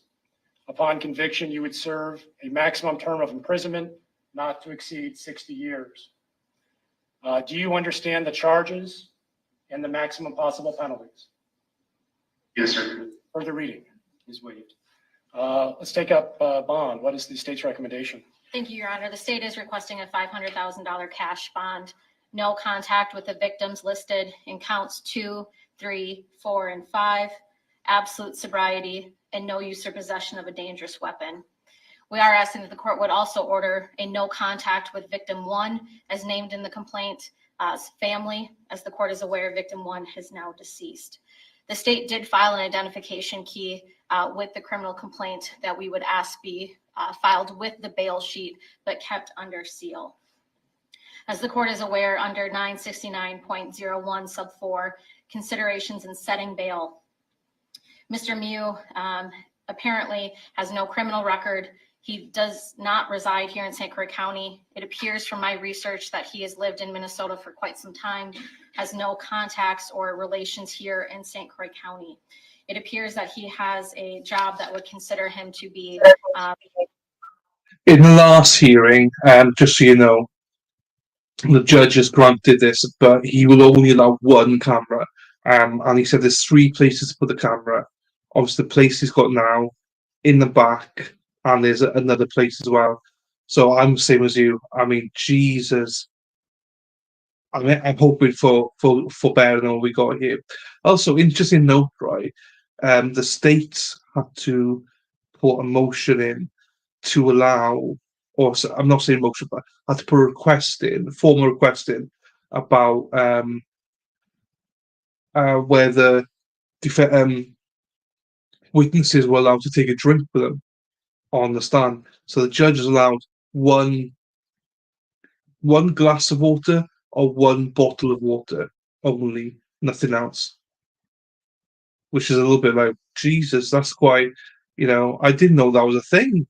But yeah, you can only take 1 glass of water or 1 bottle of water on the stand as a witness.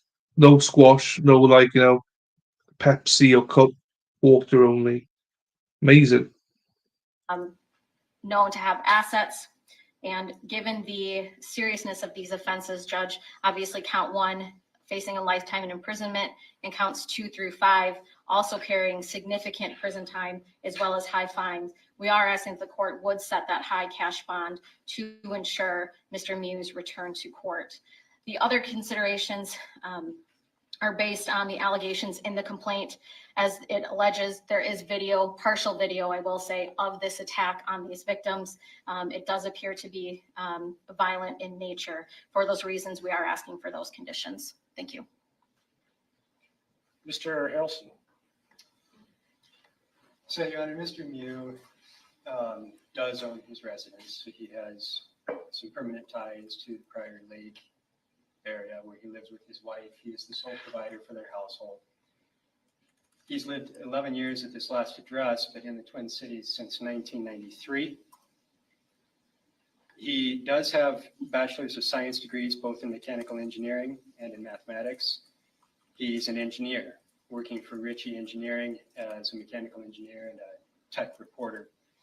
He's responsible for designing residential, commercial, and automotive ventilation and cooling systems. He has quite a lot of education and practical on-the-job experience. He has a very stable job with Ritchie Engineering where he's been employed for the last 16 years. He has no objection, of course, to the state's request for no contact with the victims or the family of the victim in count number 1. Although, judging from the facts as alleged in the complaint, I have no reason to believe that he knows who they are or anything about them. This appears to have been a completely chance encounter on the river. A very unfortunate one, but he doesn't seem to have had any prior knowledge of who these individuals are. So I just ask that remaining under seal, the appropriate contact information would be provided to him so that he knows who not to reach out to. He has no objection to no possession of dangerous weapons, although I would request that a definition be provided to him. The statutory definition, off the top of my head, I don't remember what section it is where this term dangerous weapons is defined, but I would like a definition, preferably the one from the statutes, so that he knows what it is he can and cannot possess. No objection to the absolute sobriety requested. As to the $500,000 cash, I would like to remind the court that the primary purpose of cash in setting bail is to ensure his return to court. There are, of course, a number of alternatives that the state can use, that the court can order alternatives to cash, which can serve the same purpose. And in fact, some of those alternatives I would propose offer a greater assurance of return to court. So Mr. Miu, I've spoken with him, would not object to an ankle bracelet with GPS monitoring. I don't, being as old as he is and no criminal history that is known, I don't see any reason to make the geographic restriction tiny, but I would ask that he be given an ankle bracelet in lieu of a high amount of cash. As to the cash, I understand why some cash is necessary to ensure that he has an interest in returning to the court. My request would be for $50,000 cash. As your honor is aware, cash bail in this state is not handled by percentages and bail bondsmen, but he would have to come up with that in cash, and that can be difficult for anyone, even an engineer. Now, I'm going to let I would suggest to him that he complete the court's application for a court-appointed attorney, so your honor will have some better understanding of his finances. But given the severity of the charge, I'm not entirely certain he'll be able to hire or retain his own attorney, because I have a feeling that that's going to be quite costly. So my request is $50,000 cash. Now, I would point again to the facts as alleged in the complaint that this appears to have been an unanticipated random encounter on the river. Mr. Miu was, according to the allegations, there with his wife and some friends.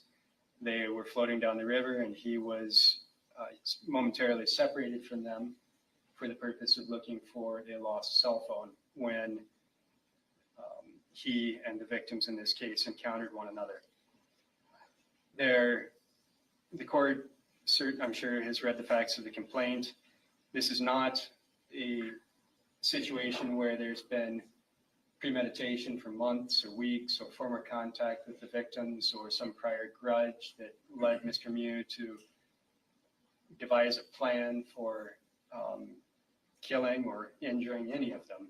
This is a case where something went wrong in the encounter on the river and escalated, resulting in some unfortunate, very unfortunate consequences. But Mr. Miu, I don't think the facts of the complaint provide any reason to believe that he will not return to court. I think $50,000 cash and an ankle bracelet with GPS monitoring is sufficient. I understand if the court wants to have him report to the Justice Support Center once a week by telephone call to verify his residence and his current employment.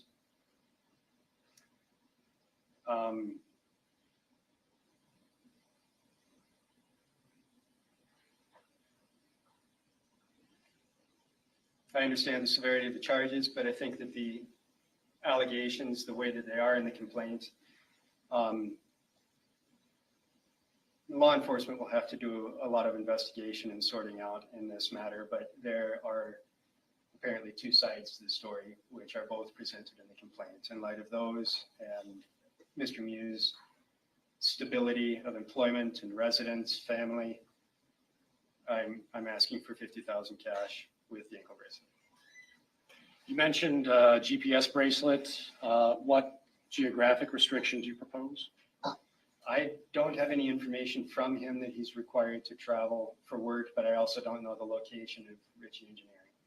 My request would be that he be ordered to remain within the state of Minnesota and Wisconsin. Ms. Ellenwood, any comment on the GPS offer? Well, Judge, the victims, some do reside in Minnesota, and so that would be, I think, too broad of a spectrum to say you can go to the state of Minnesota when the victims are there. Perhaps if the court were to order a GPS restriction, it could be just for work and home.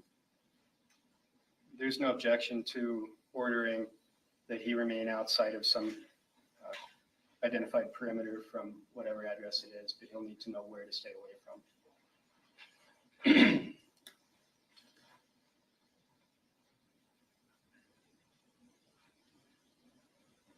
All right, I am going to first say a few things. These are things that I've taken into consideration. One, obviously, is the nature of the alleged crimes. They're serious in nature. That is an understatement. We're dealing with a first-degree intentional homicide, carries a maximum penalty of life in prison. We have 5 victims, one of whom is deceased. 4 others allegedly have been seriously injured. I'm unclear about what their prognosis is, but from what I've read, I can conclude safely that this incident resulted in serious injuries to them. Mr. Miu is not a resident of Wisconsin. He's not a resident of our county. No meaningful ties to our community have been identified other than the crime itself. He has no criminal history that anyone is aware of. He does have assets. Sounds like it consists largely of a home, perhaps other assets too. He's lived in Prior Lake since roughly 1993, from what I understand. We're dealing with a violent crime, and that is concerning. The safety of the public also factors into my decision. So I think the following bail is reasonable and appropriate given all of those circumstances. First, I find that cash is necessary to assure Mr. Miu's return to court, given the serious nature of these offenses, the maximum penalties that he faces, along with the absence of any ties. Cash is warranted. In my judgment, $1 million is an appropriate amount. I think that is warranted given the fact that we have 5 victims with unknown prognosis, exception of one who regretfully has been fatally injured. Conditions of bond include absolute sobriety. That may be verified through testing through the Justice Services Department on an ankle or a remote testing device. I'd like to have testing set at least 4 times per day. Mr. Miu will not possess any dangerous weapons. Dangerous weapons are or include those identified in statute. We'll have that spelled out so that there are not any misunderstandings. Court will also order GPS monitoring. He is restricted from 1/2 mile from each of the victims' homes. He'll have no contact with any of the victims and victim one's family. Were there any conditions that I missed?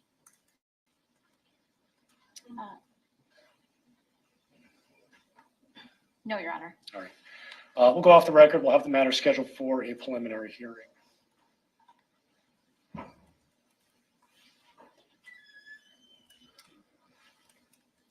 Your Honor, considering the gravity of the matter and the fact that the public defender can't take the case at the moment, I wonder if we could have an attorney status conference prior to the preliminary hearing to see whether he's retained someone or needs a court-appointed attorney, because although I would like to, seems like a good idea for his attorney to make the judgment about whether or not to waive the speediness of the preliminary hearing in order to properly prepare for that matter. That's a good idea. Let's go off and schedule. Can we do the preliminary hearing August 12th, 10 o'clock? August 12th, what time? 10?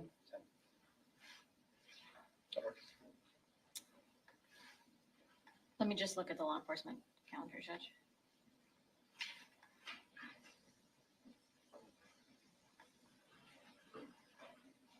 This is the point, Aaron. So August 12th at 10, preliminary hearing. And then let's check in to find out the status of counsel. How about this Friday?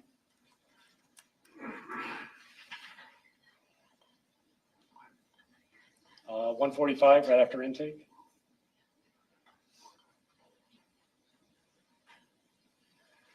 That's fine.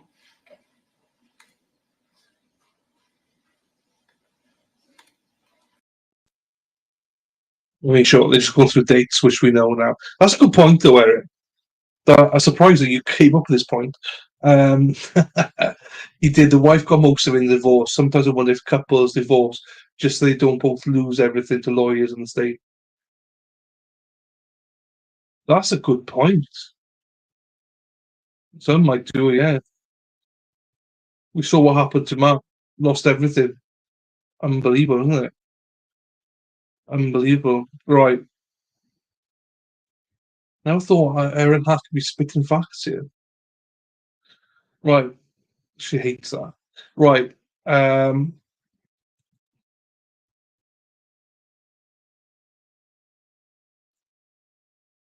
That's another good point. Wondering how the divorce would affect his bond if he made it. He wouldn't have a residence right. No, he would. But I think if he'd have had that, he'd have had to move into a relative or something, wouldn't he? Or he would have had to stay there and she'd have to move. I don't know. If he'd have got bond. These are very good questions. Do you know what I mean? Right. This is his preliminary hearing where he's actually in court with his proper lawyers now. We get to see it. I want to show that because that was his first appearance and then how different things are right now. And just a shout out, the opening statements are scheduled for 7:30 Eastern, which is 6:30. No, 2:30 Eastern, which is 1:30 Central. But I'm going live at 1 o'clock Central, 2 o'clock Eastern. So, right, let's share this then.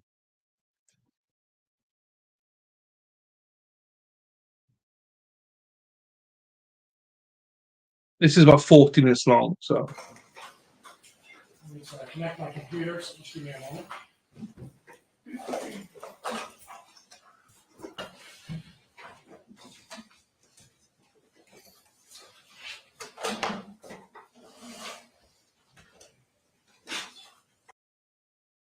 Nothing's been released. The videos, everything. Nothing's been released. So I've not seen anything. Quick divorce, he shouldn't be appealed. Look at that. Thank you, Josie. You see, the only one to note this. Did it all myself. I do it all myself. So, thank you, Josie. The only one to notice. Hamburger, hack, no one notices. Josie does, though. Right, here we go.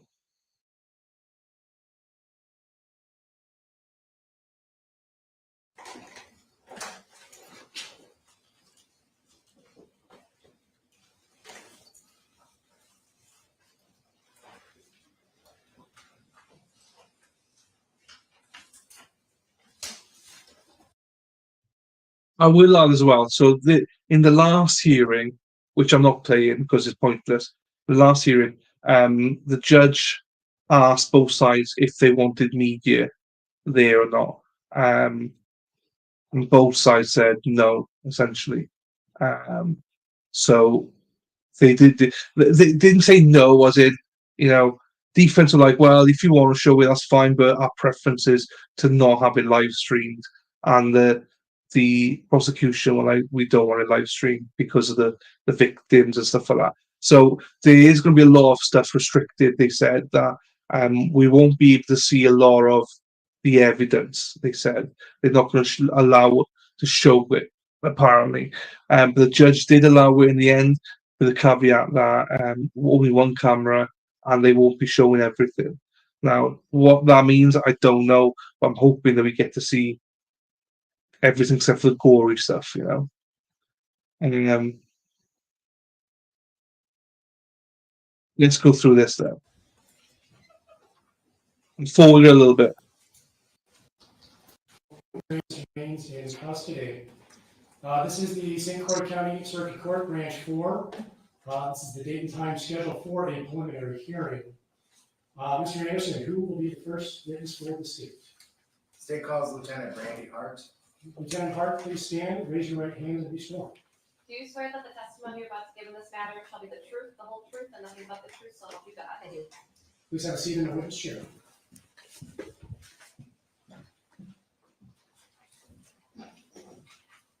Mr. Anderson. Can you please state and spell your name? Brandy, B-R-A-N-D-I-E, Hart, H-A-R-T. And are you employed? I am the Special Services Lieutenant for the St. Croix County Sheriff's Office. How long have you been with the Sheriff's Office? Almost 24 years. And what do you do as the Special Services Lieutenant? I supervise the investigations unit and the court services unit. For investigations, is your role mostly administrative or supervisory? Do you assist directly in investigations? I do assist in investigations as needed.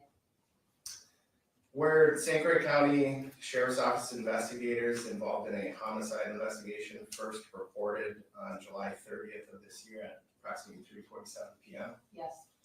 Where was the incident? It was reported to be on the Apple River in the area of the Sunrise Bridge. And what is the Sunrise Bridge? Sunrise Bridge is what the locals call about the 700 block of Highway 3564 that goes over the Apple River. And is that section of the Apple River in St. Croix County, Wisconsin? It is. And what was the original information from dispatch? That 4 to 5 victims had been stabbed. Did deputies respond to the scene? Yes. And how many victims were identified as having the stab wounds? 5. And were any of them deceased? Yes. For the deceased victim, did the Sheriff's Office receive a preliminary autopsy report? Yes. And what did that preliminary autopsy report, what information did that contain? That the cause of death was a penetrating stab wound and the manner of death was homicide. And what kind of wounds did the other 4 victims have? They had wounds to their torsos. And did all of the other 4 victims require emergency medical treatment? Yes. Was law enforcement the law enforcement on scene, were they able to obtain some sort of description of the suspect? Yes. How did they do that? From witnesses. Did they obtain an image? Yes. How did that happen? There was a witness that recorded a good portion of the incident, and we were able to take a screenshot from that video. And was a person matching that photo, that description located? Yes. Near the Apple River? Approximately an hour later, as at the exit point of the river. And was that individual identified? Yes. Who was it? Nicolae Miu. Do you see Mr. Miu in the courtroom? I do. Can you identify where he's seated and the item of clothing he's wearing? Yes, he's seated next to Attorney Nelson, and he's wearing his jail issue uniform. And has record reflected any of the defendant, Judge? It will. And did you interview Mr. Miu? I did. And what did he say happened? He said that he was attacked and he responded in self-defense. Did he say if his attackers had weapons? Yes. What did he say they had? He said that they brandished 2 weapons. One was a smaller folding knife and one was a kitchen style knife. Did you ask if he had his own knife? I did. What did he say? He said no. Did you interview Mr. Miu's wife? Yes. And was she present with Mr. Miu when they were tubing that day? Yes. And what's his wife's name? Sandra. And did you ask if Mr. Miu told her about the incident? Yes. And what did she tell you he said? Judge, I'm going to object. That's double hearsay, so I would object on those grounds. Objection overruled. Hearsay is allowed at a preliminary hearing. You can answer. Can you repeat the question? Yes. What did Sandra say that Mr. Miu told her about the incident? That they had taken his knife from him. And Mr. Miu had told you he didn't have his knife at all? Correct. Have you reviewed the video from the bystander? Yes. How does the video start? The video starts from one of the tubers sitting in his tube, and Mr. Miu runs over to their tubes and grabs onto the tubes. And what happens after that? He dropped his goggles and snorkel into the water and ended up walking around the tubes downriver, and he appeared to be looking for something. Did the group of tubers that he ran up to, did they stay in their tubes, get out of their tubes? They got out of their tubes. And do you hear, is there conversation going on, yelling? Yes. Do you recall if you could hear specific things that were being yelled? Yes, the group was yelling, "Go, get away, get out of here." And at some point, do any other people join that group of tubers and Mr. Miu? Yes. And what happens after that? The first person to walk over is a female. She's yelling at him to leave and get away. And at some point, are there a couple people speaking directly in front of Mr. Miu? Yes. Male or female? 2 females. And are you able to see at that point if Mr. Miu has a knife on him? Yes.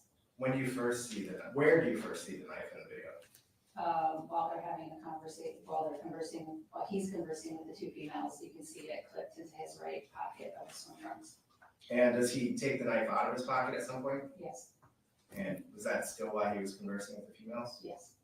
Does he open the blade? Yes. And still while he's conversing with those 2 females? Yes. While he's conversing with those 2 females and the knife open, can you see behind Mr. Miu? Yes. Was there anything or anyone behind him? No.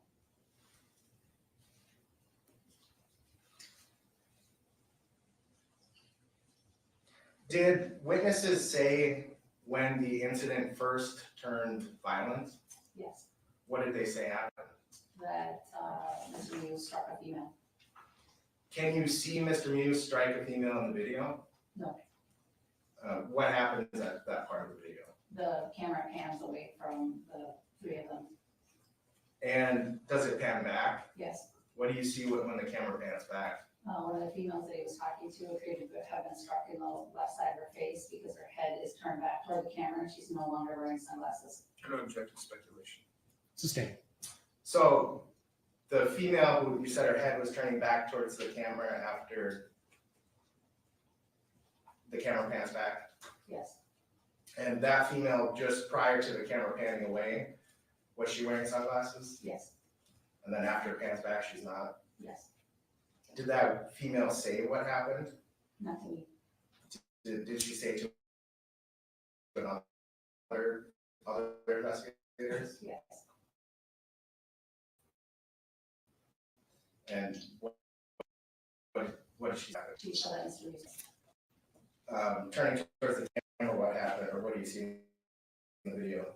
An individual hit Mr. Miu and he fell into the river. Mr. Miu fell into the river? Yes. How deep did the river appear in that area where there else are? Shin depth, probably, like past the ankles. And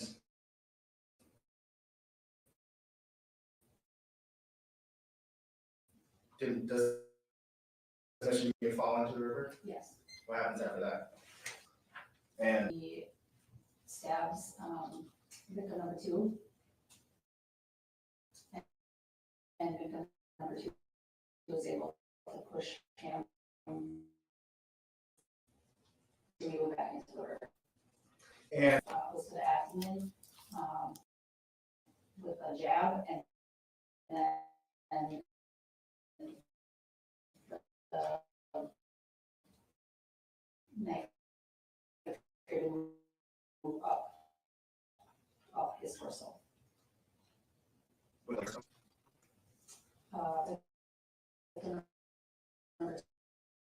2 was able to push Mr. Miu into the water. Mr. Miu eventually got up, and you can see his hands in motion. and after that, so he gets up, you see stabbing motion, but it's, you know what, the knife makes contact. Correct. There's a few that has a bleeding wound to her.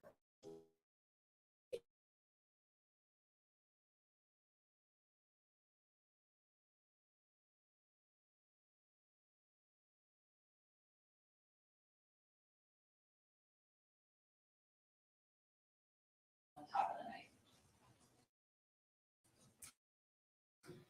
And what do you see of victim 1 at that point in the video? Just his arm. And how were you able to determine that was victim 1? A piece of right arm.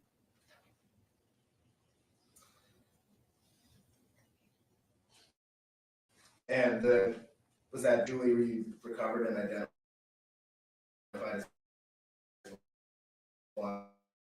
to victim 1? Yes.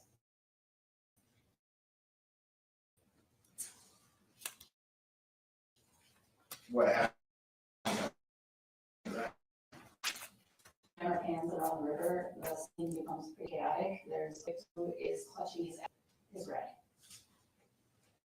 Are there reactions from victims and bystanders? Yes. What was that? Screaming, high-pitched voices.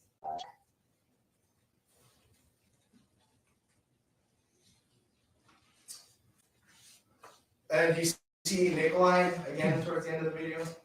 Yes. And what's the last video? He is walking toward his group.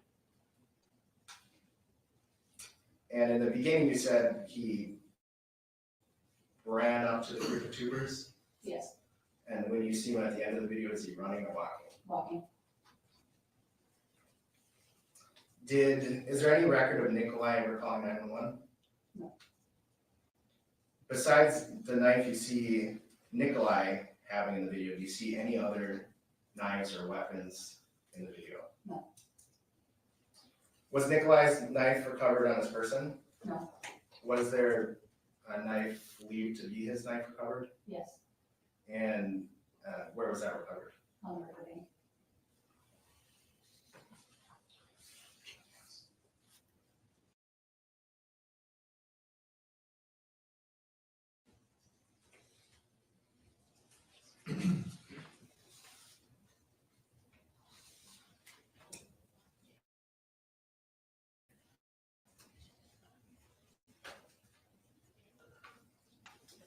Thank you. So, Deputy, you had mentioned, I'm sorry, Detective, you had mentioned that when you see the video start, Mr. Miu comes up to the other people on the river on their tubes. Is that right? Yes. Does he do that in an aggressive manner, in your opinion? He's jogging at them. Okay. Can you hear him saying anything? No. Okay. So he's not yelling or threatening anyone, correct? Correct. All right. And he doesn't have his this knife you're talking about. He doesn't have it out at the time, right? Correct. Okay. Can you tell me what is he doing? He jogs up to their tubes and grabs onto one of the tubes. Okay. Does it appear that he's asking them questions? No.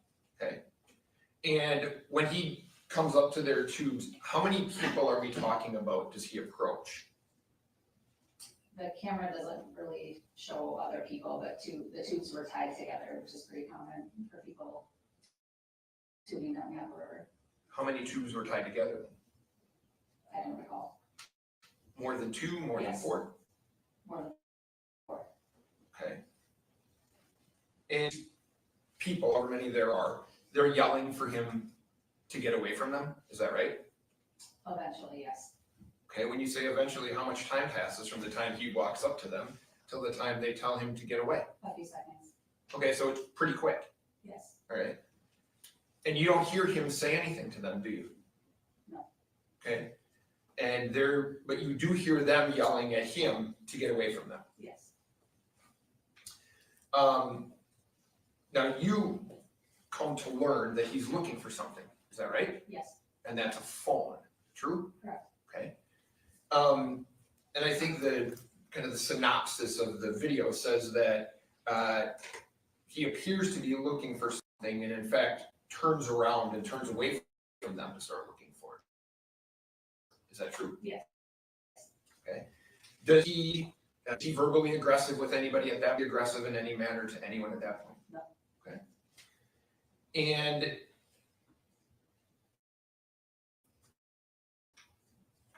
it mentions that as he's walking toward the bridge. No. So that. Well, he turns around and goes back toward the group, and then the group goes for him. Okay, so turns back toward the group, Yes, and then these people start moving toward him. somewhat. Okay, how many people? Give me your best estimate number. 5. Are they, and I, can you tell me, you had mentioned how he ran up to the tube, or to the tubes. How are they walking toward him? Walking? Okay, so they're just walking in the river to him. Yes. Okay, is he walking toward them?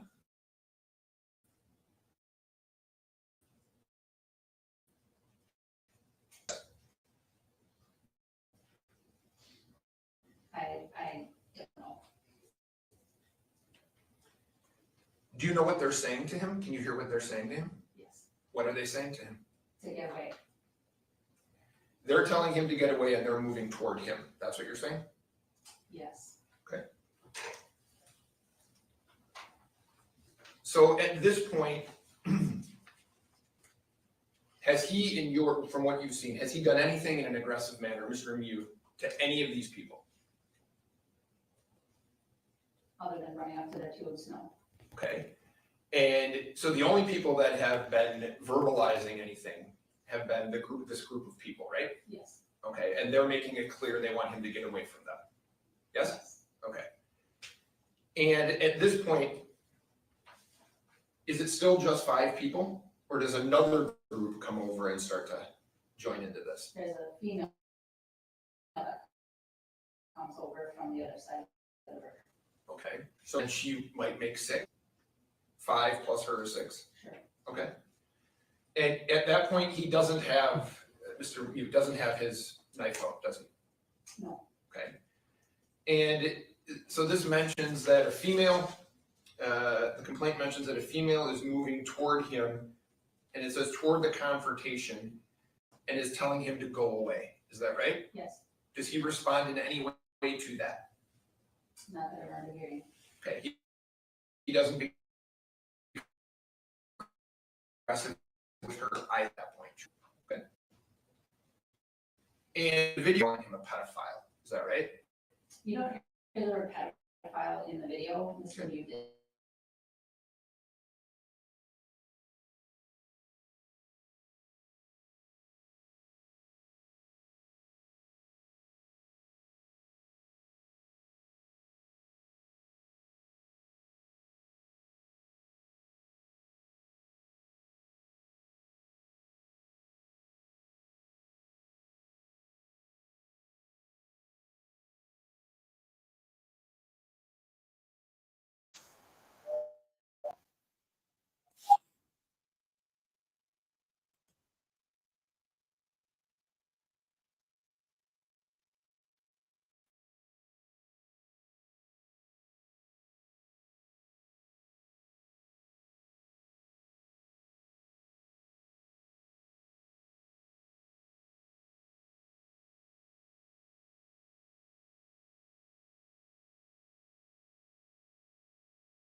I can put the volume up as well.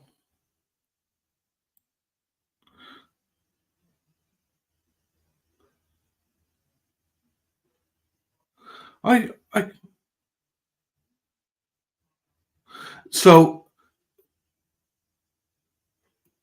but could you hear it beforehand or just now?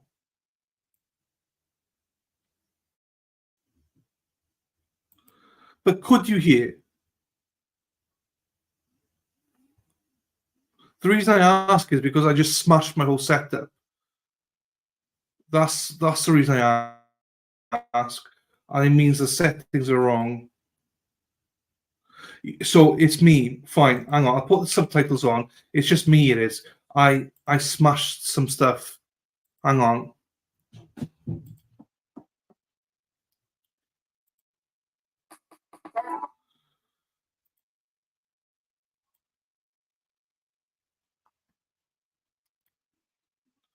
Okay.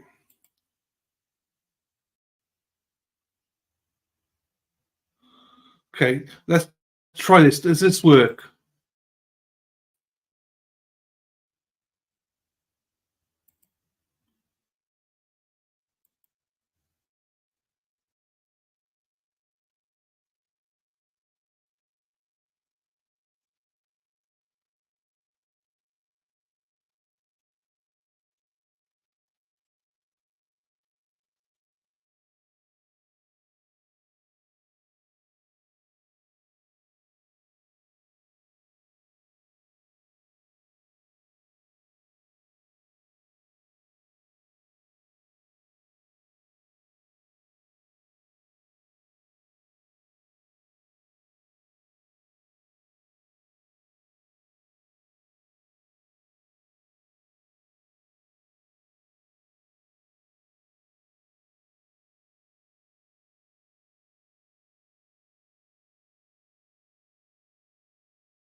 Okay, I know what's happening, right? I got 4 streams on the go, and it's just not connecting. So I got Sol's stream, I got this, I got the Craig stream, and another one. So I think that's what it is. It's the bandwidth it is.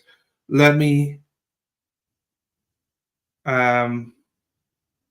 refresh it then, because it should work. It's working fine on my side.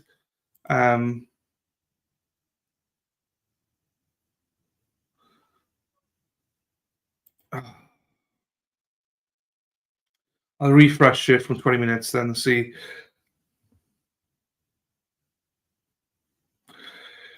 I'll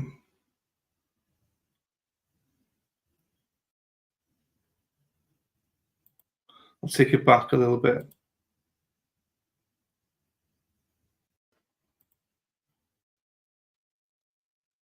How's that now?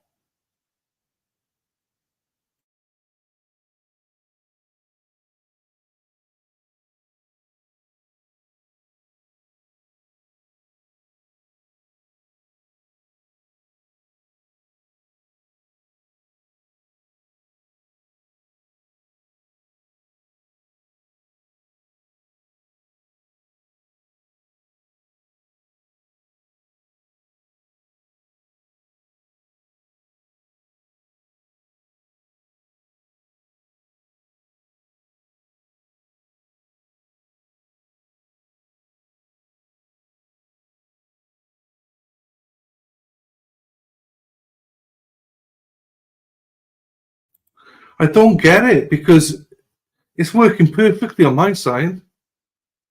I'll put the captions back up. I will put the captions back up.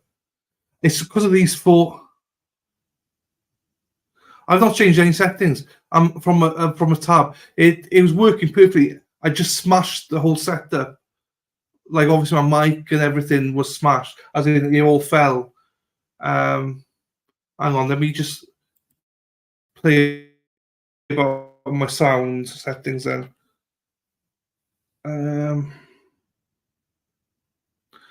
Yeah, you're frozen. It's frozen. It's frozen. It's all good. I've moved. I've stopped it. I've stopped it. I've stopped it. I've stopped it. All right.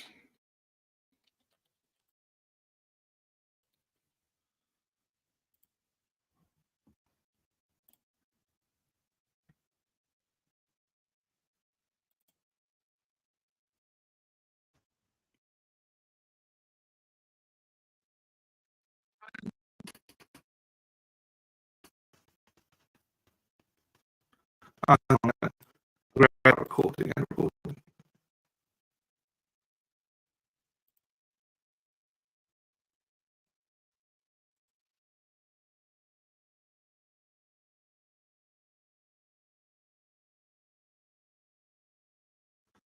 It will be an echo because I'm doing this now.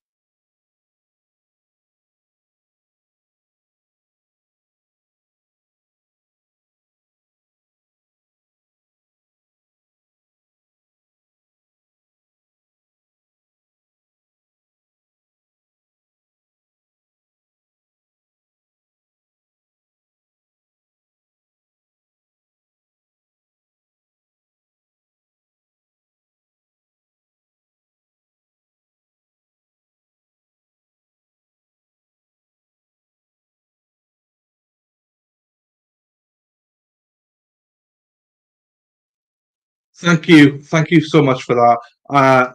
I mean, I'm just having a disaster, aren't I? I'm just having. Thank you for the super chat. Appreciate you. I'm doing a shit job of it, but can you even hear any more people? Hey, John, I do, fella. Yeah, I don't know if you can hear it now or not. Tell me if you can hear it.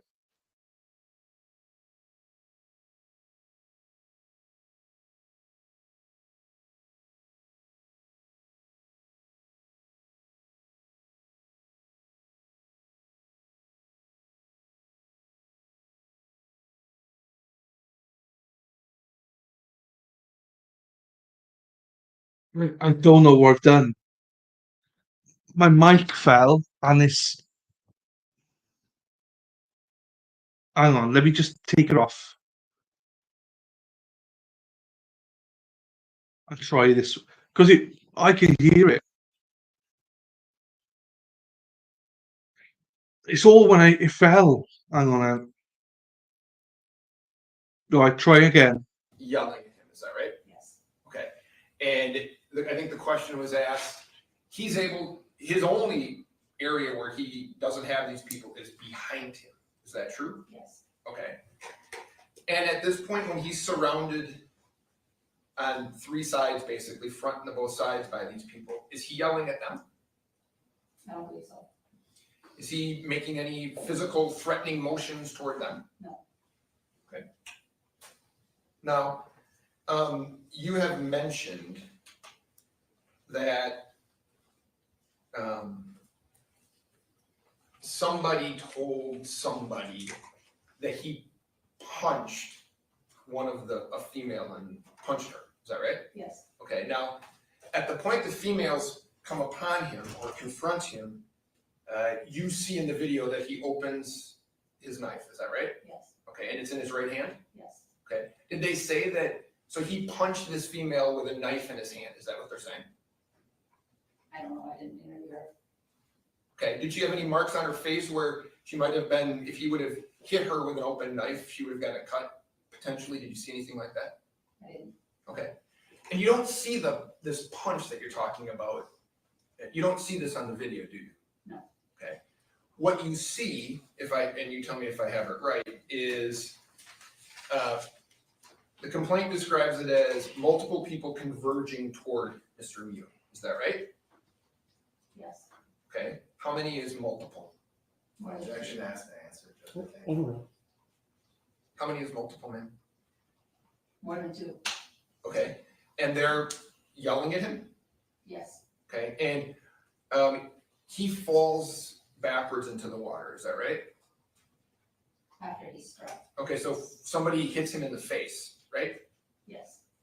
That knocks him into the water? Yes. Okay. And then this person, can you describe anything about the person who hit him in the face? Like, what are they wearing? Just so I'm trying to keep track of who's who, that's all. Well, they're all in swimwear. Understood. So he had swim trunks on. Okay, were they yellow? Is this the person in yellow trunks? No. Okay. So this person hits Mr. Miu, knocks him into the water, and then he, if I have it right, he approaches Mr. Miu and pushes him into the water again as Mr. Miu is attempting to get out of the water, or get up. Is that true? Someone does. Okay, it's not the same person? I don't recall. Okay, so there potentially could have been two people then, who had punched him and who had pushed him at this approximately the same time, right? Possibly. Okay. And according to the complaint, he tried down for a third time. Is that right?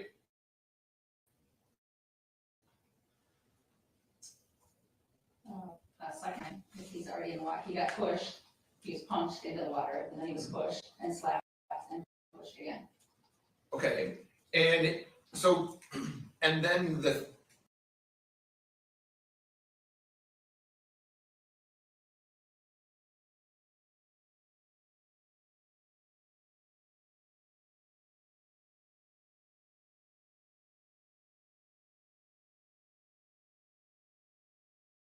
when the person who tries to push him again, that person gets stabbed. Is that true?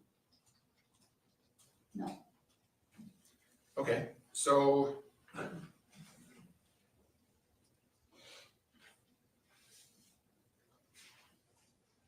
the person with yellow swimming trunks advancing on Mr. Miu attempts to push him again, shove him again, and while doing so, he gets stabbed. That's not correct. The person in yellow trunks goes toward him. I don't believe he was pushed at that point. He pushed Mr. Miu after he got stabbed. Okay. So would it be fair to say Mr. Miu stabbed the person who had this person punched or pushed him previously? I don't recall. Okay. So at this point, I know it's kind of chaotic, or it sounds like it's chaotic. How many people are around Mr. Miu at that point? Probably 10. Okay. And at this point, are they still in the half moon that we're talking about, or have they worked their way to behind him at that point? There are some people that have worked their way behind him. Okay, so to be fair, at this point, he is, I'm going to use the term covered, you use whatever term, on all sides. Yes. There is no point of, as the complaint uses the term egress, there's no place for him to go at that point. Agreed? Yes. And then if I have it right, you tell me if this is right. After this person gets pushed and stabbed, another person comes up to you from behind and puts their hands on him. Is that true? I don't recall. Okay. Do you see, you had mentioned a female holding her side, right? Yes. Do you see what happens? How it ends up? I understand that she gets stabbed. Do you know how that happens? No. Meaning how that plays out? No. Okay. The complaint mentions that another person then runs up to Mr. Miu, shoves him with two hands in his neck area. Do you see that? Yes. Okay. And is that from the side, the back, the front? How does he push him? At the front. Okay, so he runs up to him. Yes. And at this point, I know you probably can't run in the water like you run on the ground, but is he running toward him and then shoves him with his hands in his throat? You don't see it, how he gets up there. Okay. And once that happens, that person is then stabbed, is that right?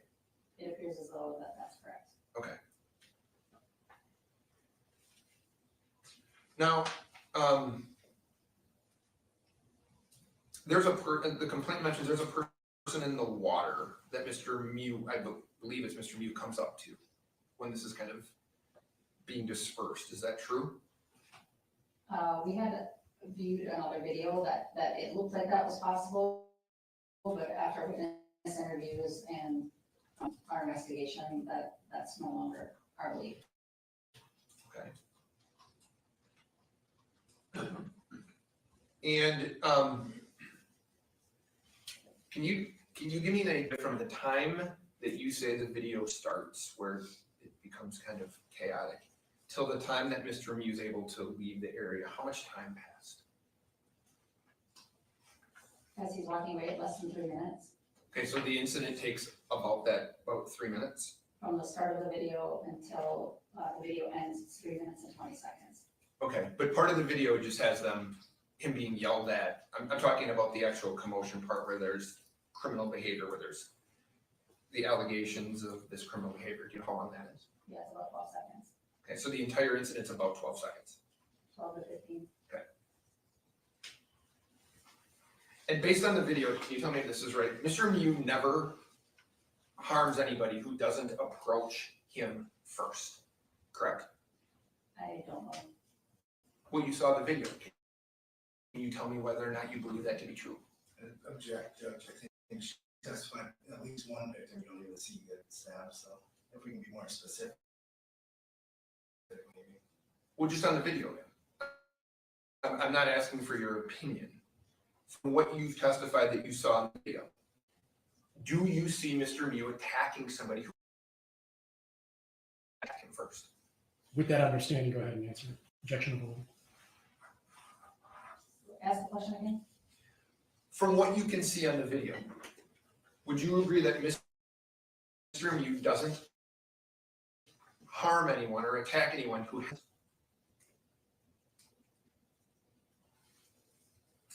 I'm not sure how to answer that. Well, what do you see? Is that what you see? You see people attacking him and then he responds. Is that true? Yes. Okay. And fair to say at no point that you see on the video, I'll ask it this way. Mr. Miu is by himself, 30 of this 3 minute and 12 second or whatever video that you see, right? No, he does have one person from his group that is up toward the main group. While this is going, Candidate, yes. doesn't in any way participate. No. Okay, so the number of people, whatever it is, 6 to 10 or whatever you had said, I don't want to put words in your mouth. It's those people and then it's Mr. Miu by himself, correct? Yes. And did you see Mr. Miu in the video? Did you see him going under the water? His head going under the water? No. Okay. Did you see him gagging or throwing up from taking water in? No.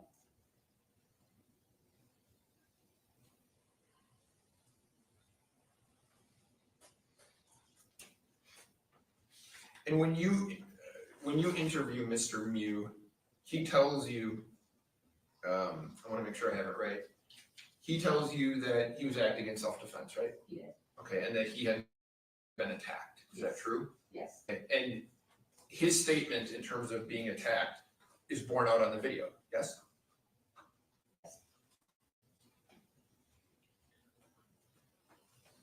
I don't have any other questions, sir. Thank you for your time.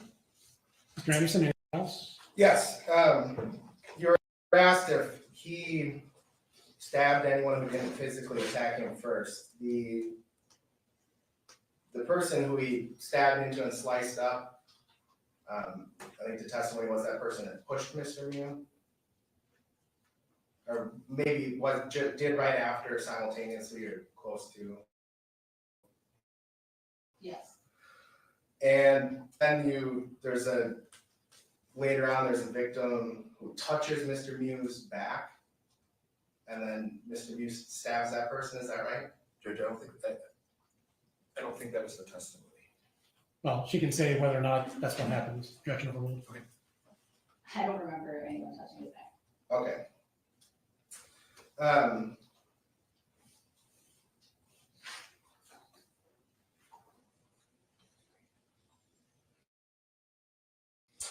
Yeah, when the group was, can you see Mr. Miu's face? Yes. Does he have, is there any sort of expression on his face? Do you recall? I don't recall.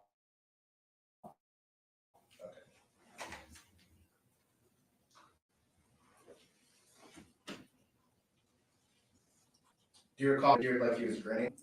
Leading and it's speculation. Sustained on leading. Did Mr. Everyone, you specified that everyone's yelling at him to wait. You ever see a point where Mr. Miu attempts to walk away? No. Where was Mr. Miu holding the knife before it turned physical when he had the blade open? Where was he holding it? Up in the air? Down at his side? Do you recall? Yes, it was down on the side. Did he ever raise it and back away or anything like that? No. Nothing else. Mr. Chair, Feasy? One question. Did he ever, prior to these people confirming, did he ever threaten anybody with it? No. Nothing else. Thank you. Lieutenant, you can step down. Mr. Anderson, does the state have more evidence? No. Any evidence, Mr. Chair, Feasy? I don't, Your Honor. Thank you. All right, arguments. Mr. Anderson. Judge, the defendant ran up to this group, grabbed onto their tubes. The testimony is that then he was walking around the tubes. The group that he first ran up to stood up. There was two females talking to him, at which point he takes his hand, opens it up. He's holding it down by his side. I don't see in the video him striking the female, but that was what witnesses said, as well as the victim was punched in the face. He was then punched in response, pushed down in the water, and got up and started stabbing people. There's nothing to suggest that anyone else had it. There's nothing in the video showing, according to the testimony, anyone else had any weapon whatsoever. Mr. Miu made no attempt to walk away. The only reason he was here with the group who were yelling at him to go away was because he ran up on them. So we're one deceased, 4 others with wounds to abdomen, including one of his intestines coming out of his body. So I think there's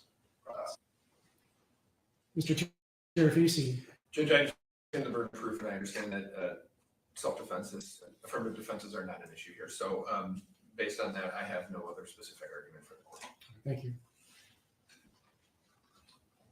All right, this is a preliminary hearing. At a preliminary hearing, the state must show evidence sufficient to prove that a felony was probably committed by the defendant. So in other words, the state has to show sufficient evidence to warrant a trial for felony level crimes. This is not the proceeding or the date and time to determine guilt or innocence, or to resolve, frankly, competing inferences of fact. Today's testimony showed that on July 30, 2022, Mr. Miu and others were floating on the Apple River, which is located in St. Croix County. Mr. Miu and others had a physical altercation. That altercation involved a knife.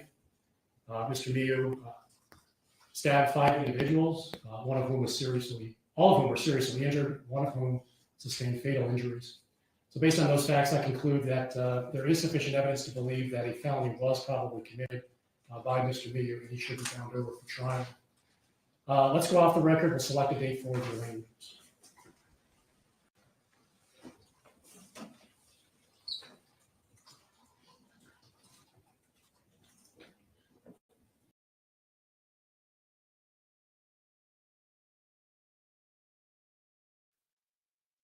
So you can see that I'm not going to like this lead detective. I'm not going to like her at all. I hate doing lead detectives glance at the prosecution side like that. But when it comes to the defense side, they're like, I don't know, maybe 6 people, maybe 7. I don't know. Couldn't answer you. Piss off. I hate that. So yeah, Krieger trial. Just for people that are here for Krieger, just to look at another case. Yeah, it's all good. I recorded it. It's fine. It basically is nothing burger, essentially. As I said, I'm not going to record questions because it's pointless. Because people then will be like, "Whoa!" I'll only go and record the video for the Krieger trial. So just so you know, So obviously we're going to be back in about an hour and 45 minutes for this trial. Before I do that, shout out to a couple of people. So because I'm on StreamYard rather than Streamlabs, I have to do this way. So J Screen, Books,